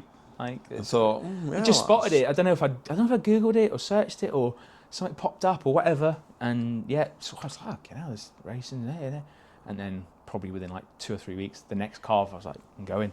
Went to carve, and the rest is history. That was it. Again, doesn't it? Spacked in, and it's I regret not going them few years, but it's life. What it is what it is. But now we're in this position, and I'm just thankful that I get to race, and I can't thank, Paul obviously has done everything and anything for me, but the people around him to get where we are. Like, it was obviously Blues, helped him for a few years, sort of just before, just after COVID, he sort of stopped, and Jess, and now Chester, and Elizabeth, who looks after the house when they're away for weekends at time, or Paul's out till silly o'clock fixing carts. Right. He's got no reason to do what he does for me. No. But he does, and that's You where feel it like, came from. I know. I can't. There's not enough gratitude. I can't You give wish enough you could thanks. give back more. Or something. Yeah. Something. Like, Just- money would never be, like, whatever. I know what you mean. One of these trophies would have done me when I first started. That's it. And to be where I am now, and all right, okay, I'm not talking about the big one that I haven't won, but to be as competitive as we have for so long, and not race for weeks at a time, and come out and still be quite competitive, and still challenge, and still win races. That's everything. It just means everything, and yeah. I wish, you wish it could gone forever. It's not going to, and physically, just it's so hard. I think that's where you've got to just sit back in the times current and go, this is just enjoy it. Yeah, because just again, enjoy I it. think Yeah, Joe, exactly. me and Joe would. You don't know the good times till they're gone. When do you know you're in? 100%. And that's you've got to go. This is good. So many good times, and in that 2015 to probably 2017 bracket, socially, carnage, absolute carnage. Like, there's so many stories that I made mental notes of, but there's a few that sort of stick out. Obviously, we went to Butlins and with the lads like me, Jordan, Wassy, like Wardle, and obviously Liam, and there's been a couple of like just carnage, like just like Wassy Stag Do. We went to like a pub that had been like stopped being a pub, and it had just been refurbished into like a weekend sort of getaway kind of thing. Okay. But it still had the pumps and everything in, so it was like a pub that you just had. It was class. It was like Shropshire way, near Wales. Right. So, it was the best. So I got there after a few of the other lads on the Friday. We had the bar, fridges and all our drinks in there, and then you had like a sitting section there, a sitting section here. Then you had like a living room area with a big massive TV and a games room. So we had like pool table, dartboards, foosball table, and a massive TV, jukebox. So we're obviously all in there. First you go in, it was class. Like, first thing you fucking Stockcars was obviously on the TV 24/7. It just never went off. It was just a loop of videos. Just Dave Goddard's voice in the background every other minute. Darts, it was class. Like, and everyone there was Stockcar related. Yeah. And all raced or have raced different formulas. Not and you all come together carts, just through this. Come together, and they're just the family forever and a day. And yeah, been on holiday with them to Florida. It was good with that friendship group. Or what, like Joe says, it was different formulas. It weren't like, you're all in Stockcarts. No, it was exactly. Rebels. Obviously, there was Rebels, F2s, F2s, Marriott raced a bit, and they done some miles. That first sort of grading period when Marriott was white and moved up the grades, like Barford and Taunton, like Billy was doing, like Joe was. I think Billy and Joe were doing a bit. Wardle was involved quite a bit in that. The Buxton Bar you've mentioned. I remember that one specific incident with Jack with that scorpion drink. See, I don't remember that. Yeah, there was this scorpion drink. And Jack obviously was still well oiled anyway, but he had this scorpion drink, and it floored him. Like, I say it floored him, he was outside on the steps, like gone, like a dead body, just like that, scrap. And we ended up just picking him up and just throwing him in the transit van. And he was like, "You'll be all right, mate." So we went back to the bar, carried on. A couple of hours later, we go back to the transit van. We walk up, the transit van side doors open, and his head's just out. Like, the whole body's just like that, scrap. He's just been sick everywhere. He was just scrap. Oh, no. All right, mate. You're racing in 4 hours. Heat one soon. And then we threw him in. It was me, him, and Wassy were in the back of this van. And Wassy wouldn't shut up. Like, when he's drunk, he's the funniest. But when he's annoying you, he's the worst. Shut the fuck up. Mate, I'll tell you the story in a minute about the first time I went out with him. But that night, he was chipping away. All right, mate, I'm going to fucking smash your face in a minute. I can't deal with this. So I left and went to my car. Right. When I got to my car, Josh Birkin was in his car, sleeping, with the car running. He'd had it on for hours. It was that cold. He just left the car running. I went and turned it off. Woke up. Why have I got no fuel left? Woke up an hour later. He turned it back on because it was that cold. He just had it running. It was so funny. I couldn't stay with Wassy and Jack. I slept in the car. and I probably didn't do very well that weekend because I was absolutely on my arse. But the first time, so Wassy and Marriott and then boys, they came to one of the do's. But before it was at Nigel's, do you remember at the Steer? Was it the Steer place in York? Oh, there was a little pub. Yeah. Yeah. So we'd gone out on the Friday near Wardle's. We stayed at Wardle's, and then Wardle. I think the four of us might have went. Me, Wardle, was it in it? Yeah, my punter as well. Hoofed up to York on the Saturday. It's got mortaled, but me and Wassy had a room at the Steer. He got wankered. Went to bed. I'm stayed up, and there's a really good photo. I think Jack or Danny takes it, and there's just eyes have glared and sweat everywhere. Everyone's scrap. I've gone back to the room. I don't know if you ever stayed at the Steer, but the rooms were this. You had barely any room down the sides. Okay. And the toilet and shower room was just a bed in a box. Yeah. Box. So I've gone into the toilet. Wassy's asleep, absolutely scrap. It was a double bed as well. He's scrap. I've walked into the toilet. I've opened the I think it might have been a sliding door. It was that much, no room. It was just a sliding door. Yeah, just slide in, walked in. It was just wet everywhere. It's like, has he pissed everywhere? Like, what is... It was everywhere. I looked at my toilet... Is it raining? Yeah, my toilet bag was like that much water in it. And I thought it was piss. I was like my toothbrush, everything was still in it, and it was just this full of water. I went, he's pissed in my toilet bag. He's got that drunk. He's pissed in my toilet bag. Yeah. I've seen red, just come storming out. I've got on top of him, on top of the bed, right? He's looked up and I've got my cock out and just said, "You fucking pissed in my toilet bag." "I'll fucking piss in your face." He's like, "Well, no, I didn't. He's like freaking out. We hardly known each other this time. "I'll fucking piss in your face, you little dick. You're fucking doing it now." I turned the tap on, it went everywhere. It's like, I've left it running, it's gone in your toilet bag. I'm sorry. And I'm just like, "Oh." And I think I stormed back out. I had to calm down. Calm down. I was like, "I'm fucking it." And eventually I was like, clearly it wasn't piss. It was clearly water. But I was drunk. And I was just like... straight away think that. Yeah. He's like, "Wicked." I was like, so funny. Like, stupid stuff. Oh, no. We had Cov 2015. It was random. It was a Friday night, Saturday night meeting. Okay. I think it was a Star Tracks promoted event, and it was a double header, but it was a Friday night, Saturday. So all of us booked the Friday off. Got there super early on the Friday, on the beers straight away, camp chairs out, big sort of circle of cars and vans and tents and da-da-da. Yeah. There was loads of us. And I obviously knew the guys, but there was other people that we got to meet, like P-Ed and maybe she was with Trev at the time, but like there was like Holly Clark and Howarth, Rich Howarth, and all that, and you get to know more and more, and like Amy Webster and Billy and Billy Webster and all that. Like, it was just more and more and more, and it just grew. Dylan and Lucy and all that kind of stuff. Yeah, and it was just a mad group, and it was chaos night. But two things happened. I was a big Di Serrano drinker at the time. Right. It was always Di Serrano. At the Fiat Punto Classic. So you nip out after the race, get back to the car, Di Serrano, can of Coke or a bottle of Coke, whatever it was, and just fill the pint glass up, and then hoosh back in. Done that 3 or 4 times. It was well oiled. Go back to the car. I think Wassy came with me. Somebody came with me. Went back to the car. Classic, yeah. Big dollop of Di Serrano. Big dollop of Coke. Shut the boot. Right, good to go. And you're walking off. Where's my keys? Oh no. Fuck, where's my keys? They fucking locked them in the boot, innit? No. So you sober up quite quickly at that point. When there's an urgent matter.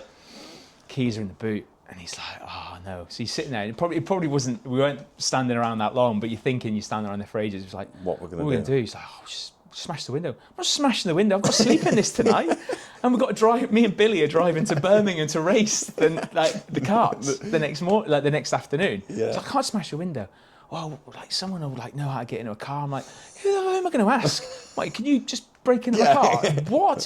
How do I know this is your car? Past, Oh, you look a bit dodgy, mate. Yeah. Can you? So I was like, what do you do in any scenario when you're in trouble? You ring your mum. So I rang mum, like, "Hi mum." She's like, "What's up? Are you okay?" I'm like, "No." "What's happened?" "Locked my keys in my boot." "What do you want me to do about that?"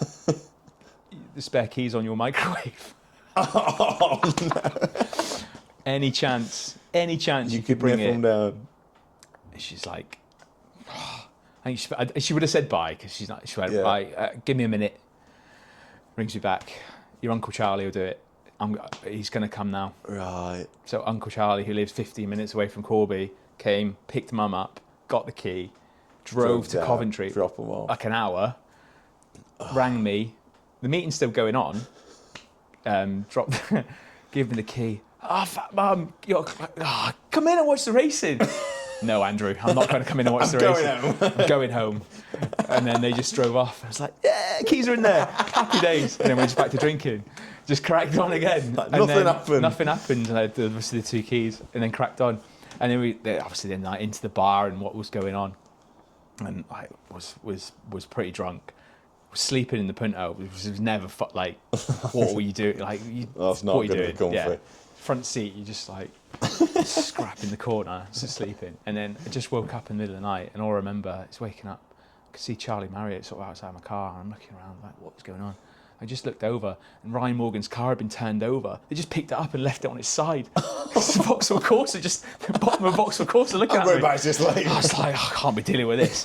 Went back to sleep, felt dog rough the next day. And then me and Billy, I drove us to Birmingham. We raced, right? Finished the race and then rushed back to Cov for the rest of them. I think maybe got there for later on. Yeah, maybe near the end of the final or definitely the Grand National. Right. And then just started drinking again. Oh, so the carts got away. God. That was there's loads like that. Yeah. The one more I could go on forever, but the worst one was Cowdy Lochgelly. I think it was 2016 or 2017. So we raced at Cowdy, and then we went to then Lochgelly on the Saturday night, and you'd sort of stay at Lochgelly, ready for the Sunday morning, Sunday afternoon.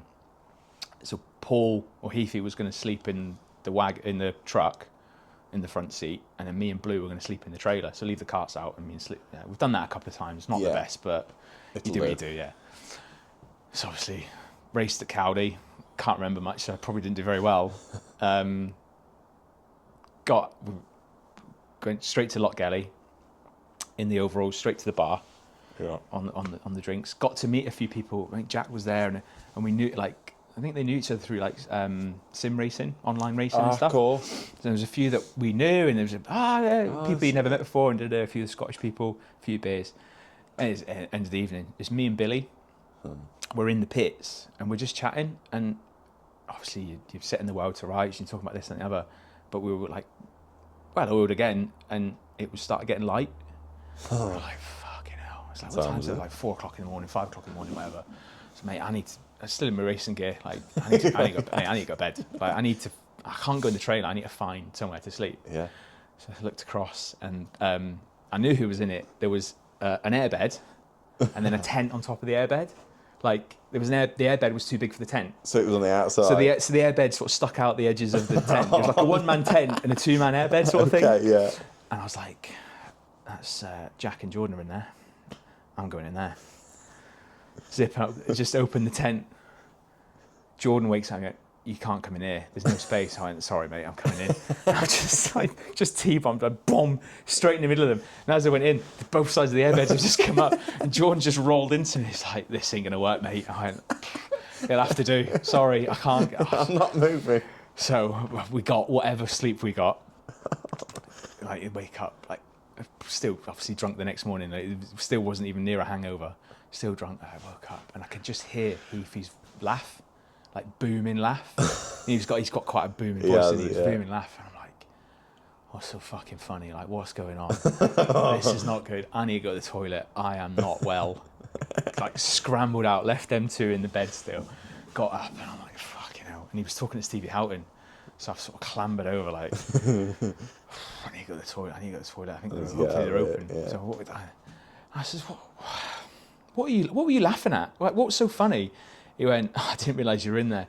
But man was walking his dog, and the dog just walked up, sniffed the bed, and just pissed on it. He just fucking cocked his leg and the dog and just pissed on the airbed. So, brilliant.